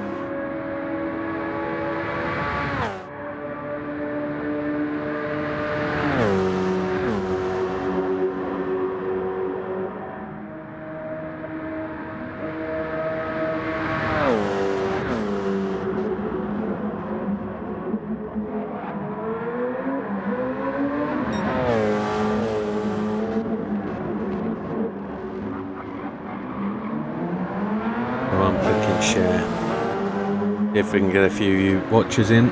I've only got about 350 followers on Facebook, and if you've got more, please do share.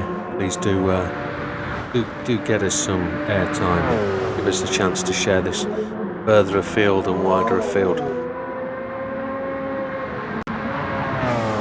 So that's just Team BB, just the Unstoppable Dutch. You can't stop them. They are absolutely flying along in that GT3, doing everything they possibly can to get out of the way. Tom Smith returns. Hello, Tom.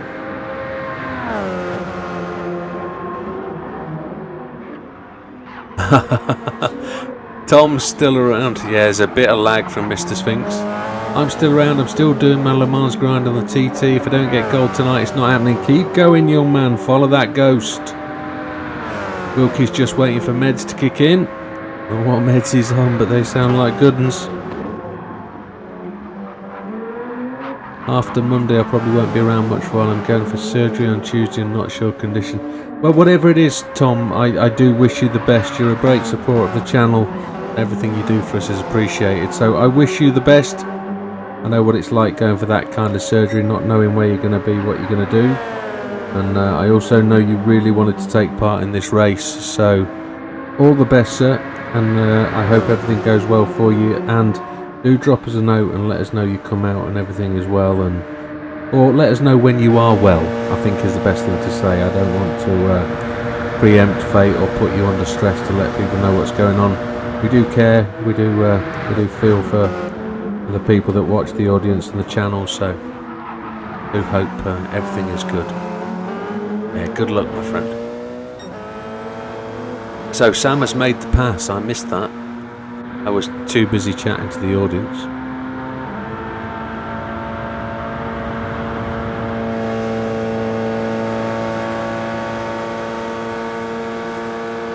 So Sam's coming, guys. You're gonna have to.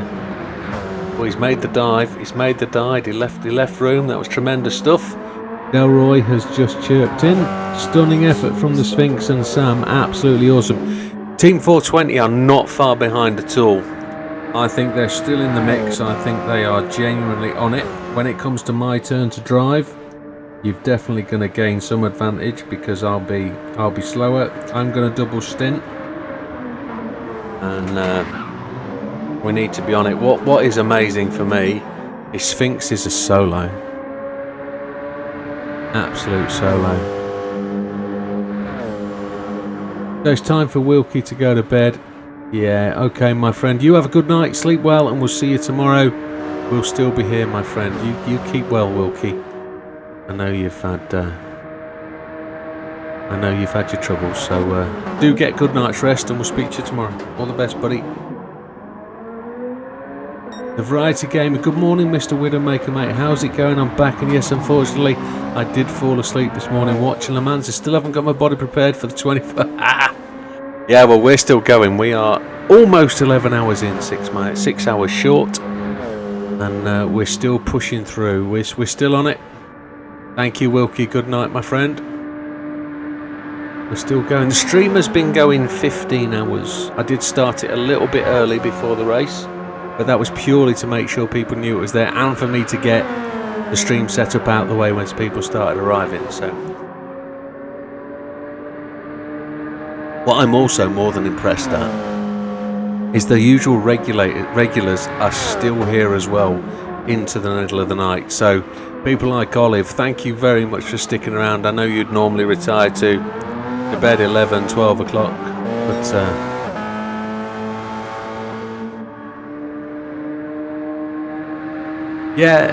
but I am markedly slower than Sam. I'll be running 225s at best, I think 224s. I'll probably put a 223 in, but we're going to see what we can do. We've got better lighting on the front of the car now. We've got a bit better viewpoint by changing the gamma in the game. So I don't want to be down on myself, just realistic. So okay. Sam's giving me that encouragement as well. Right, Gamer, my sleep was worth it because Porsche's still in contention in both hypercar and in the LMGT3 class. Yeah, there has been some tremendous racing. It's all the way through the field. It's very close between positions 7 and 8 for the lead of the GT3 class. Wheeling for Wishes is just ahead on the pit stop rotation at the minute. The Unstoppable Dutch have really been pushing hard, and whilst it's not a solo effort, there's a double man team there, but the guys are putting in big stints and long stints. They're doing really, really well. I always said, and I probably started this conversation earlier, if we have two cars on the same lap at the end of the race, I'll be amazed. If we have two cars within half a lap of each other, I'll be stunned. Imagine looking at this, we're going to have three cars very close to each other at the end of this race if it carries on anything like it is now, and we will have a real close race. And if it's this close between first and second at the end of the race, you could just knock my hat off. It'll be unbelievable that it gets this far. But Mergus, yes, yeah, you can't forget that there's guys doing this solo. Mergus gives a big shout out to Big Popper just to acknowledge the fact he's still doing this solo. So's Mr. Sphinx, so's Mr. Fat Man. As much solo as possibly can be solo, one would suggest. It's a tremendous effort. These guys absolutely flying, without doubt. I need to find a charger for my phone.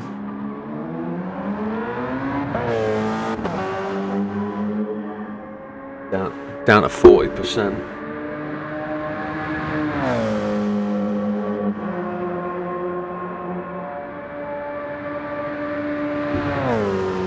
I think I found an opportunity for charging. My other iPhone is at 100%.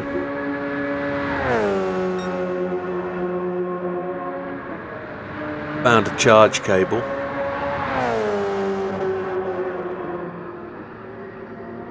I'm just wondering, Big Papa shouted Miranda. Oh, so Miranda is Mergus. Oh, Sam gets a penalty. Only half a second.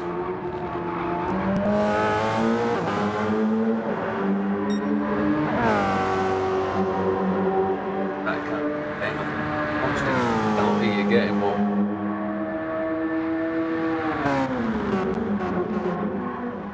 There we go, we found an opportunity to charge the phone. It's done well. It's done well. For a big chunky old iPhone, it's done alright.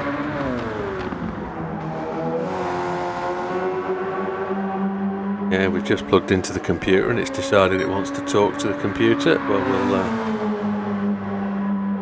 we'll just knock that off.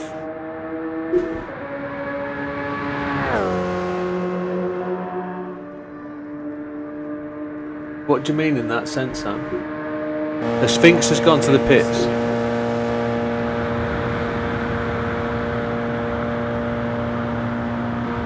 So Sphinx has got to the end of his tank and he's filling up and you're on 58. He's going to fill up and he's going to leapfrog you when we pit. So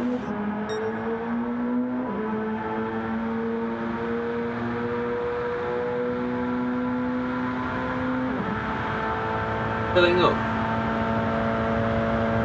Yeah, 1 litre per second. Or 1% per second. So ultimately, you've got 40% of fuel. He was behind us.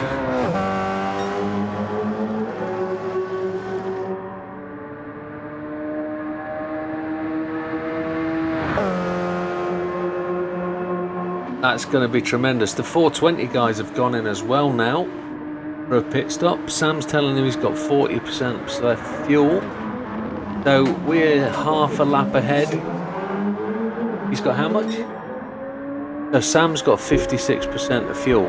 So Sam's going to run approximately 12 laps. 14 laps. So 14 laps and he's running 3:19. So he's going to be 5 seconds faster if he averages that. So let's call it 3:21s. So he's going to be 3 seconds a lap faster. 14 laps, 3 seconds, it's 42 seconds. 42 seconds, convert that into a pit stop. Mr. Sphinx is out and away. Where is he? Let's just have a quick look. So he's coming out, he's past, he's just come Fungi Corner, which isn't Fungi Corner, it's the other one, Chanterelle. No, it's Chaparral.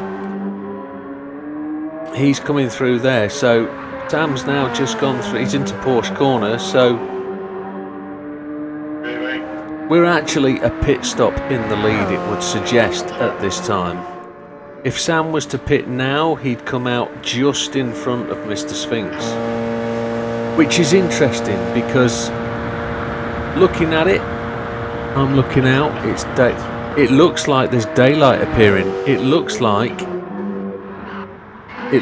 the sun is cresting. It looks like daylight is just starting to pop up. You can see it behind the trees. So we're probably 2 hours ahead of real time. You can see it in the clouds. The sunlight is just starting. So, yeah.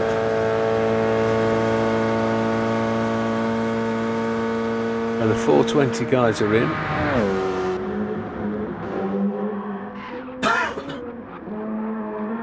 It looks like we are definitely making progress.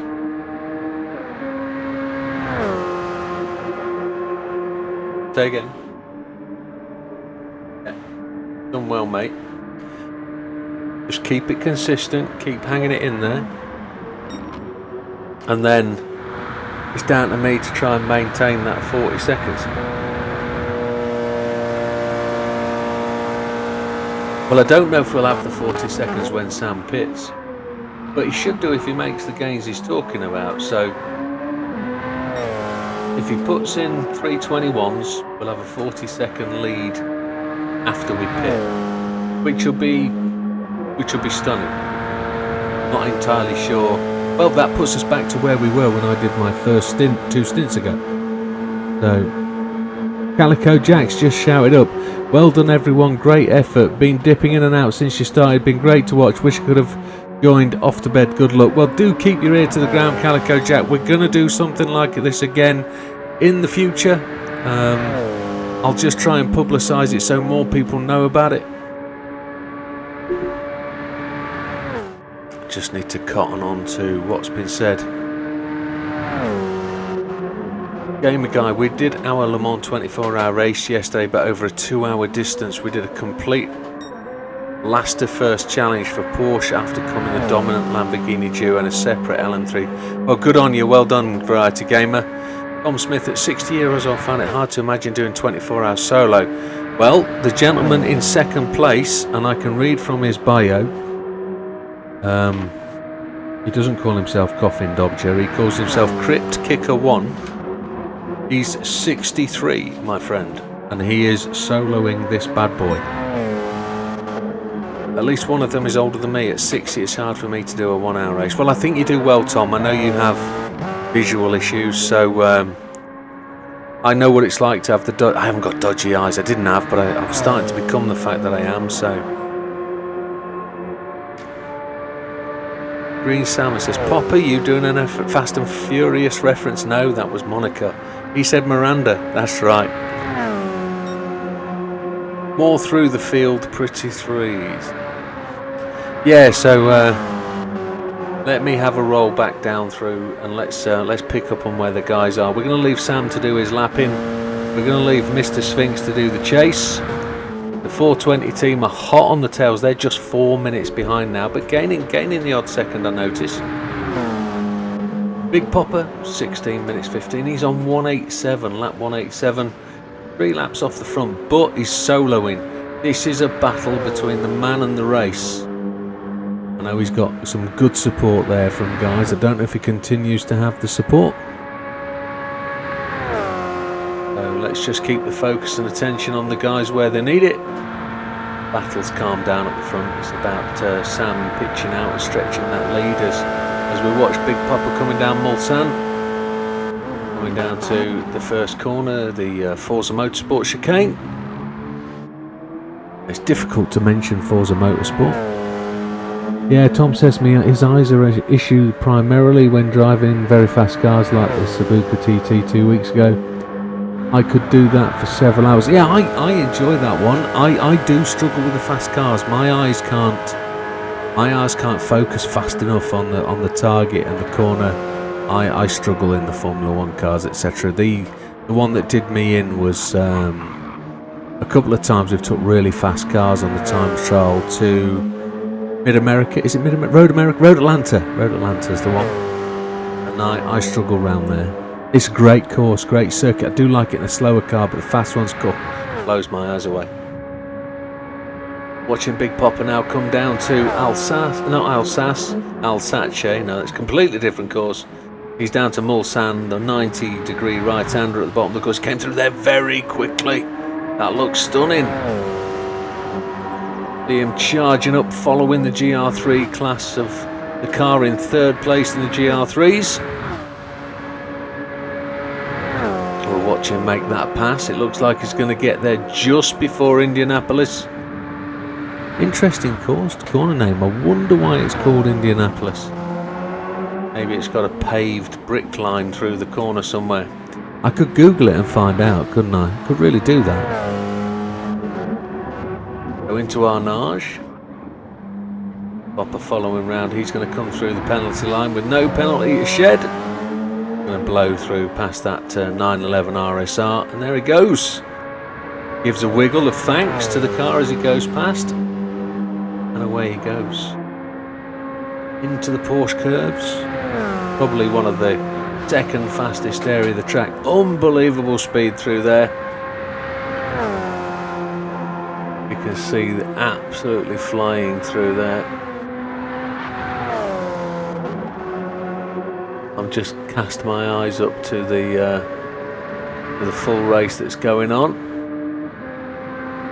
They're coming down to what looks like they're about to go into Mulsanne, the corner. Yes, they do.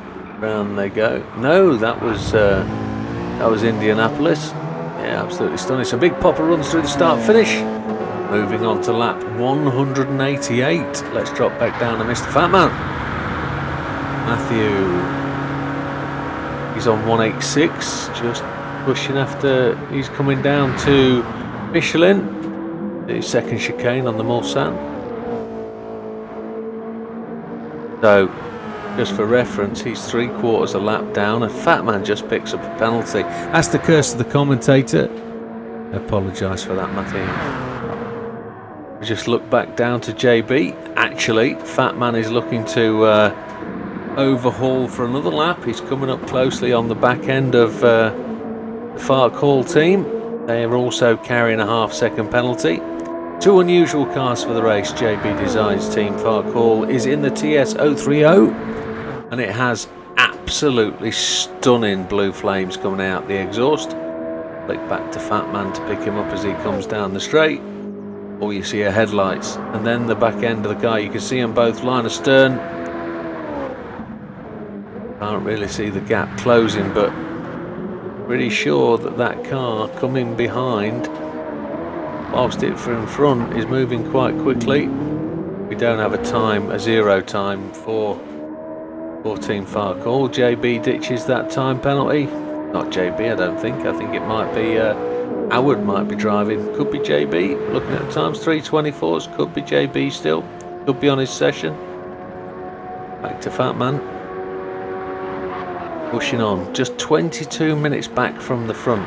If you think we're 11 hours 10 minutes into the race and there's 22 minutes, I don't think that's bad. I don't think that's bad at all when you're soloing. Down to we've got some let's skip into the GR3 class and see where we are as the JB team Fark Hall comes through start finish through Raccordermont and away to start another lap. Lap 185. They just keep ploughing on into the night. How far away from 200 laps are we at the front? 7 laps away. Yeah, we're going to scroll down to the GT3 class. Let's pick up for Wheeling for Wishes. They're trying hard, and I don't mean they're trying that element of try hard. They are trying hard to make progress. So the gap back to the second place in the GR3 class is 1 minute 56. That's like 2/3 of a pit stop. Be interesting to know whether the pit stop separates the two. I think it does. But Wheeling for Wishes is just coming down to the first chicane, which is Forza.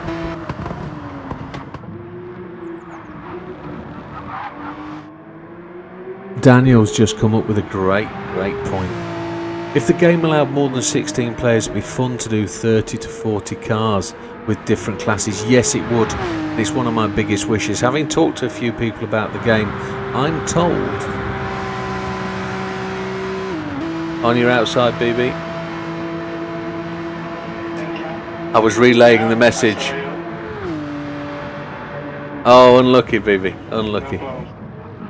Thanks for responding. So I've talked to a few people. One of the guys actually in 420 has told me a few things he's aware of, things he's heard on the scene, that the next game GTA is going to be so much more. Yeah, and that's the point actually of trying to run this game, with this event with multiple classes. I was hoping we'd get more of a turnout. It would have been really nice to have 8 teams running in each class, or even 12 and 4 or 10 and 6. To give that mix and feel. I know it's all right to have all one class and have everybody really fast, but I think there's more to this endurance style racing than just being fast, being at the front.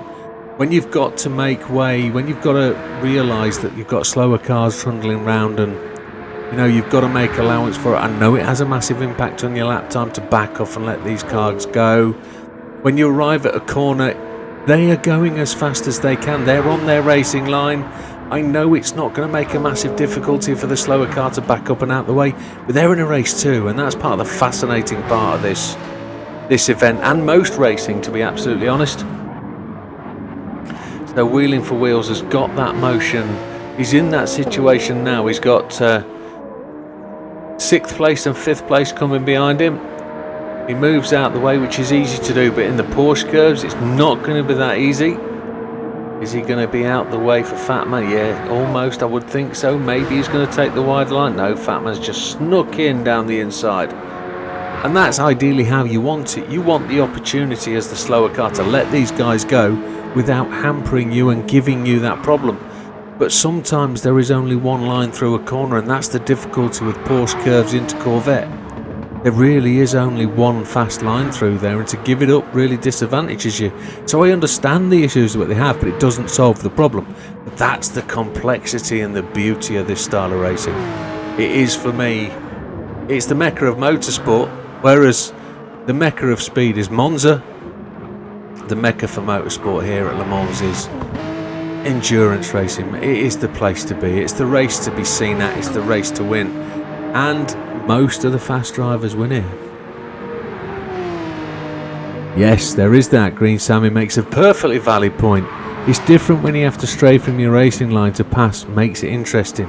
I don't know if anybody saw my pass occasionally round Corvette, where I took the wider line round the outside. I did it a couple of times on the GR3 cars. Don't think I've been able to do it round there on the GR1s, but sometimes it's easy because in the faster car you can lift off and let the car run round. These LMP ones have tremendous downforce when you just lift off. They also have tremendous downforce with the four-wheel drive in the 919, which allows you to have that grip round the outside of the corner. It is tremendous. It's 2:20 AM in the UK. It really does look like the early morning dawn is rising. I'd be interested to look at the weather and see what's going on here. It would be interesting to see if we're getting like a morning mist or anything.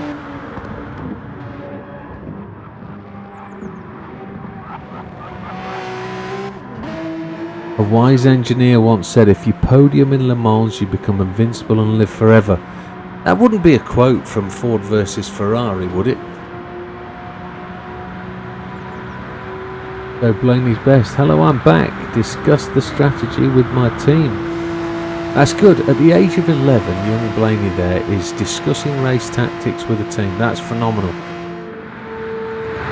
So a message from Lefty's mom. This year is Make-A-Wish Mexican's 40th birthday. By the end of August, we will have granted 12,000 wishes in our history, bringing hope, joy and confidence when it is needed. Absolutely phenomenal. Superb.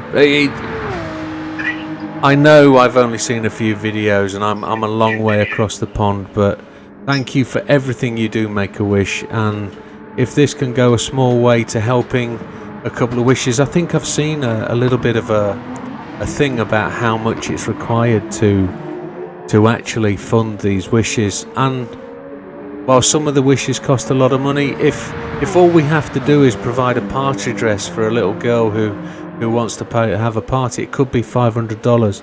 If a young guy, age of 5 or 6, has a heart condition and he wants his bedroom painted, it's $1,000. We might be able to help 4 or 5 kids with what we're raising today, but it doesn't actually go all the way to help many kids. But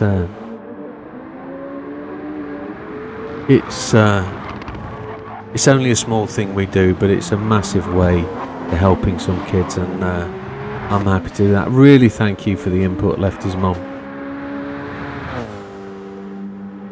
I recall Jack Salter saying it to Jan. Oh, could that be in the Gran Turismo movie? It could be. Was that at the side of the road just where he it might be, mightn't it? Yeah, it might be the Jack Turismo movie. Yeah. That's where Jack Salter says, I've never driven a race car since the event, and you see him getting out of that 911 RSR on the Nürburgring, just where the accident took place. Yeah, that was a race car, man. What are you on about? But yeah, if that's what it was, you do. I actually hey!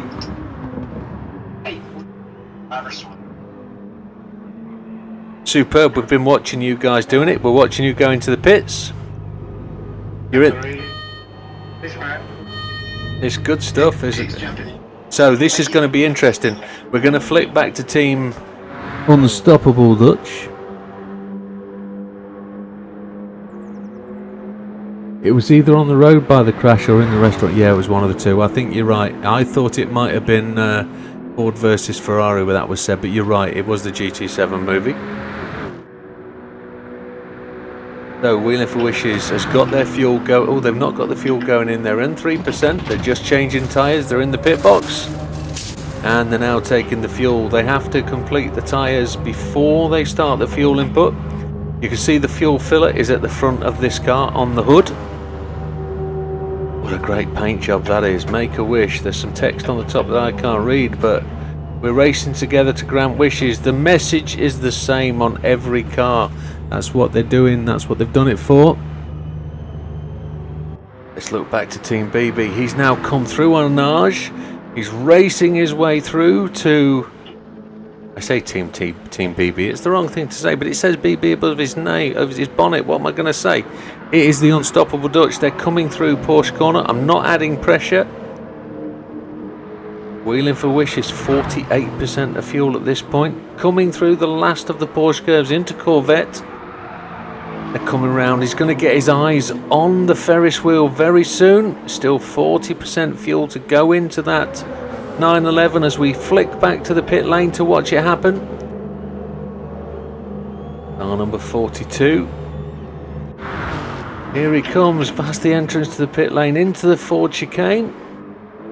And then through Recordamont to start the lap again. He just avoids the gravel and away he goes as Wheeling for Wishes passes 83%. So for position we have a position change.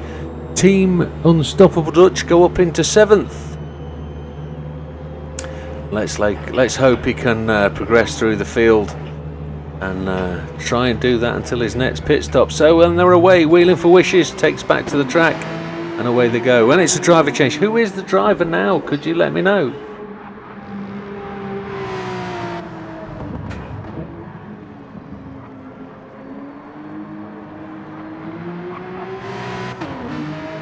If we can find out who it is. Is that? I think that was Knife Trick ending his stint.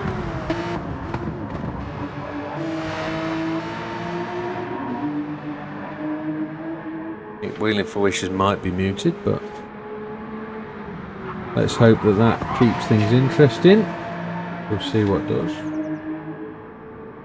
Just need to put my controller on charge for make sure that that is keeping the power going.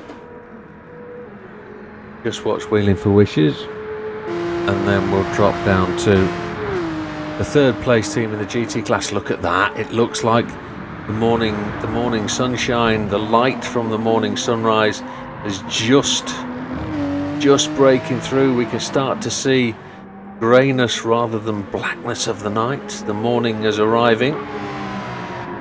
It's probably about right because we're almost at the summer solstice.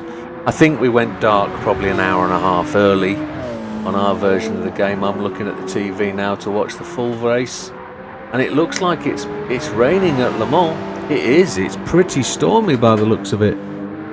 Any highlights of the race so far? I'd say the highlights are happening all the time. All the time. There's one highlight. No, I think the fact if we take a quick scootle, we'll move off Smoky Pancake and just come up to the front. We're on lap 197. It's been dry. We've not had an ounce of rain yet. There we go. That's the curse. I've done it. I've mentioned rain live. We'll have to see what happens. We've got a solo driver. He is 3/4 of a lap down at this point, purely be through pitting. So he's on 196. Sam is on 197. Hello. It's back for Pig Blanket. Thank you very much. We've done Pig's bio once through already. We're going to leave him to concentrate. It's what is it now in the US? 11:22, 02:28. That's like 9:30 US time. So they're approaching, well, they've been racing, well, like everybody, almost. We're coming on for 12 hours, so they started early in the morning. We started mid-afternoon. I think the highlight is the fact that we've got a solo driver running in second place. I think we've had some real close racing. I think this is the biggest gap. The pit stops are kind of evening themselves out. If Team Widdowmaker was to come to the pits anytime soon, and I'm looking, Sam's looked at the weather, there's nothing on the weather radar, so we're quite good. Sam's down to 25% fuel, so he's probably 6 or 7 laps away from a stop. That's where I'm going to be taking over. I'm going to need to get myself ready for that, so I'm going to consume my drink.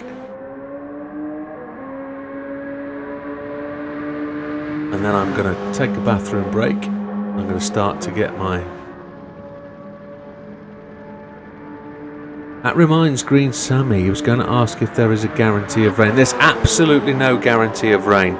We did discuss this in certain elements. We did discuss it. No rain in the race. No, there's none in ours. So we did discuss it. We looked at the rain forecast, and it actually showed only a 20% chance of rain after the first hour. The first chance of rain was 47.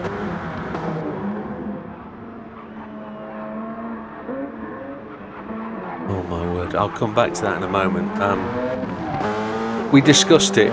Did I want to match the approximate chance of rain to the forecast in the game? Because we have a chance to be able to put in a specified fixed race, and I could have put in light rain at a couple of positions through the race, but I chose no.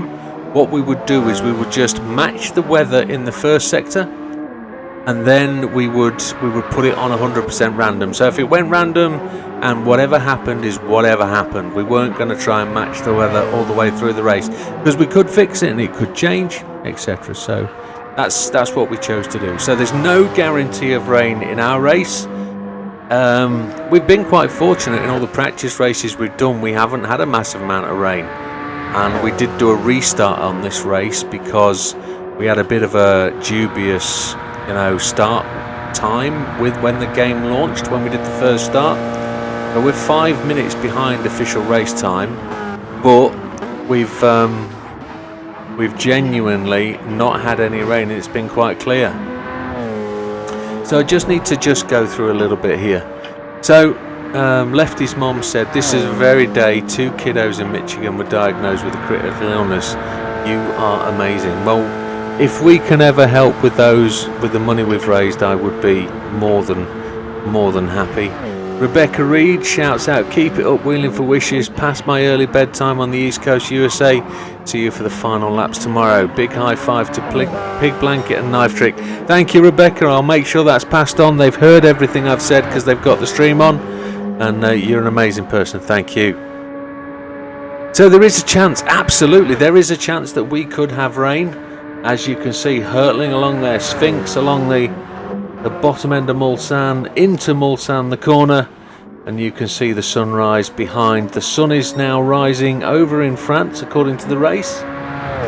In the race on the big screen that I'm watching, the live one, it's still dead in the set at night, and it's raining.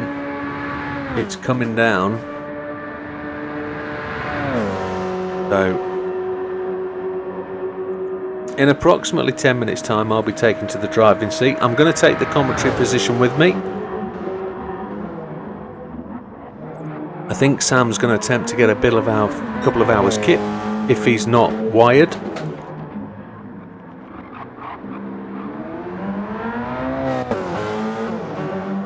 Yes, mate. Of course I have. Of course I have. Bear with me 2 seconds, folks.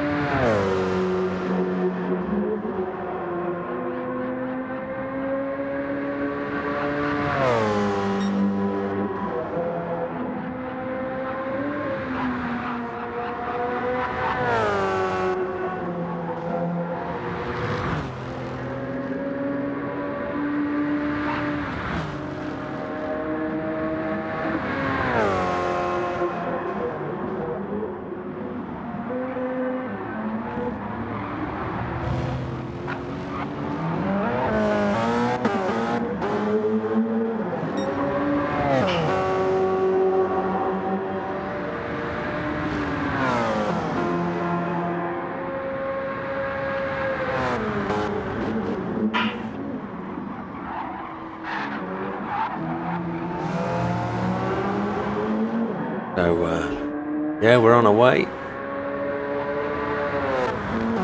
You better quit drinking if you have to. Yeah, I do. I'm just finishing that coffee off. That coffee won't come out of me very fast. He says, we'll see. I don't know where to put it. I've got no space left. Got loads of paperwork, loads of stuff on the go. We've got lots of prize draws to pull in the morning hours, in the early hours. We've got a fair few gifts to hit. If we don't get them all done tonight, we will do them after the race, and every prize that we got will go to people. It will be done fairly. It's just going to have to work out how we're doing the process. So as we rattle through the race, we'll just have to see where we get to. Not forgetting we've got some opportunities for doubling your donations.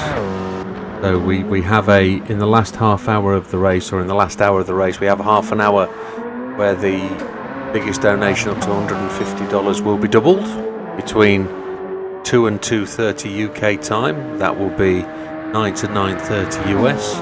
Dorian's just popped in, just wanted to say hi and have fun. Well, thank you for that, Dorian, and thank you for dropping in. I know you're a regular on the streams that says hello, and I appreciate it's really early where you are, but welcome and thank you very much. We're into the 16th of June now. We're 5 days away from the summer solstice. We can see the sun's rising. The track is at the coldest it will probably be. The tyres are going to start to get ground in. They're going to start to heat up for the heat of the day. The speed will come back to the track. I'm just going to flick onto the lead car so we can see where we are. We've had a bit of a feature on the lower cars. So Sam's getting back into the 318s on low fuel. He's a 318.7, so it's a second off his fastest lap, but he's averaged 319, 320 for the last 10 laps, which is phenomenal. If we look, he's just coming up to Indianapolis. If we drop back to Mr. Sphinx, he is probably only 15-20 seconds behind from lapping Mr. Sphinx, so that is absolutely phenomenal driving. He's done a double stint. Absolutely stunning. Absolutely stunning. But as he says, he's a little bit warm.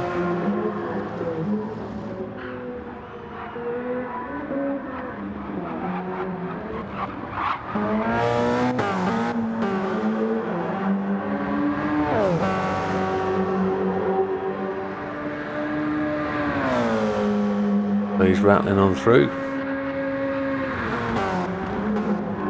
Haven't got my headphones on at this point. I need to know if these headphones have kept up with the game, so I'm just going to switch views a second just so we can see in car from Sammy.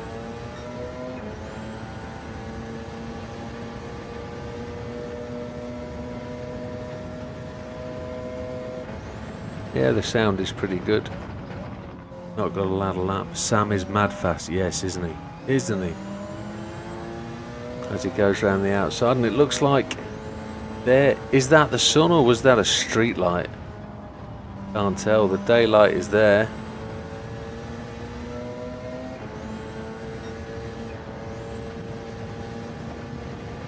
Yeah, it looks like we've had light cloud cover, doesn't it, through most of the night? That'll keep the track warm.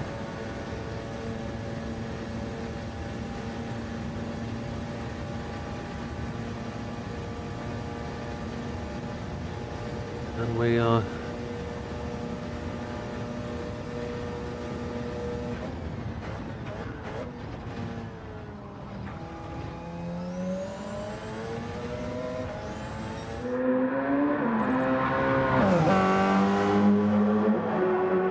so there it is, rattling back up.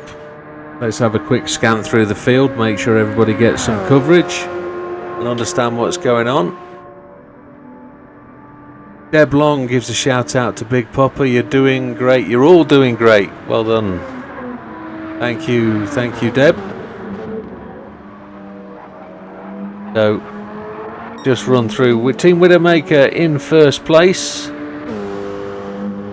Solo driver Team Sphinx, Team Crypt Kicker 1 is in second.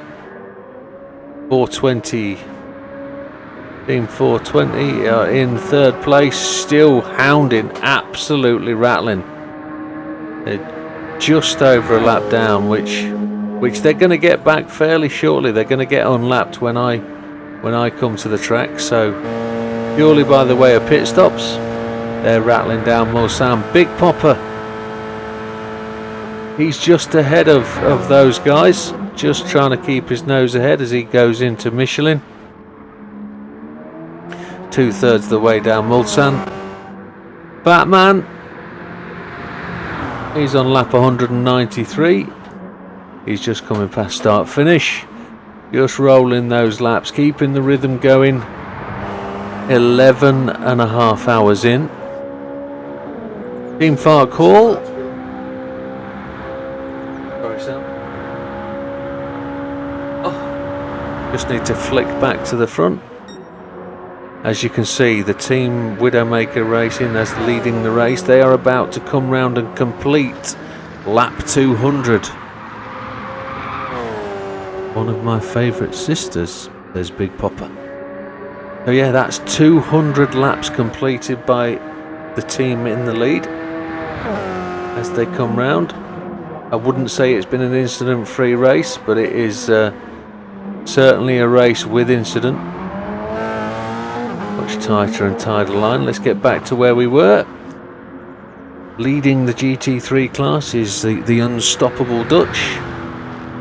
They're 30 seconds in front of Wheeling for Wishes, who are, well, it's literally 2 corners behind. Double flash of the blue flames from the exhaust as he goes into Arnage. And third place in the GT3 class, rattling through up to start finish by the looks of it, being chased down by the team in 8th place. Coming through to the pit lane and the start finish area. There we go. Oh, looks like we've had an incident on the chat. Some bit of a bang and a crash. Yeah, clearly 5 to 6 seconds faster than the others. He's enormously fast. Won't hold that Porsche off. No, we certainly won't. But we've got 4 more laps well, 3 more laps of Sam hounding round. 9 minutes for me to get ready for my stint. So I'm going to take the necessary break that I need to take.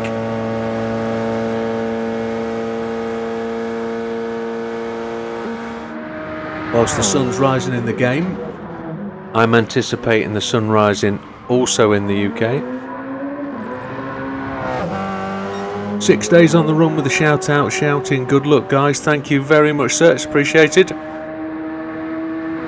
One of the best names I've seen, 6 days on the run, that's great.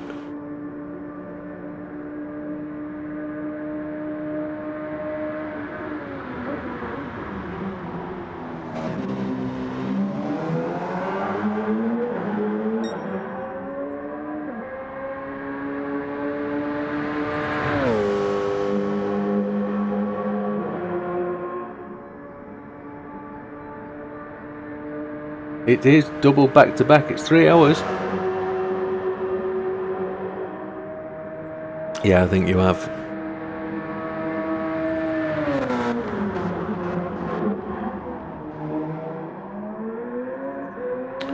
So folks, I'm going to swap screens over and then I'm going to nip to the bathroom, and when I get back it should be time for me to take over. So I'm just going to open the rig mic up now, and that'll be ready for when I return, and I'm sure you'll do without a little bit of commentary of me for just a couple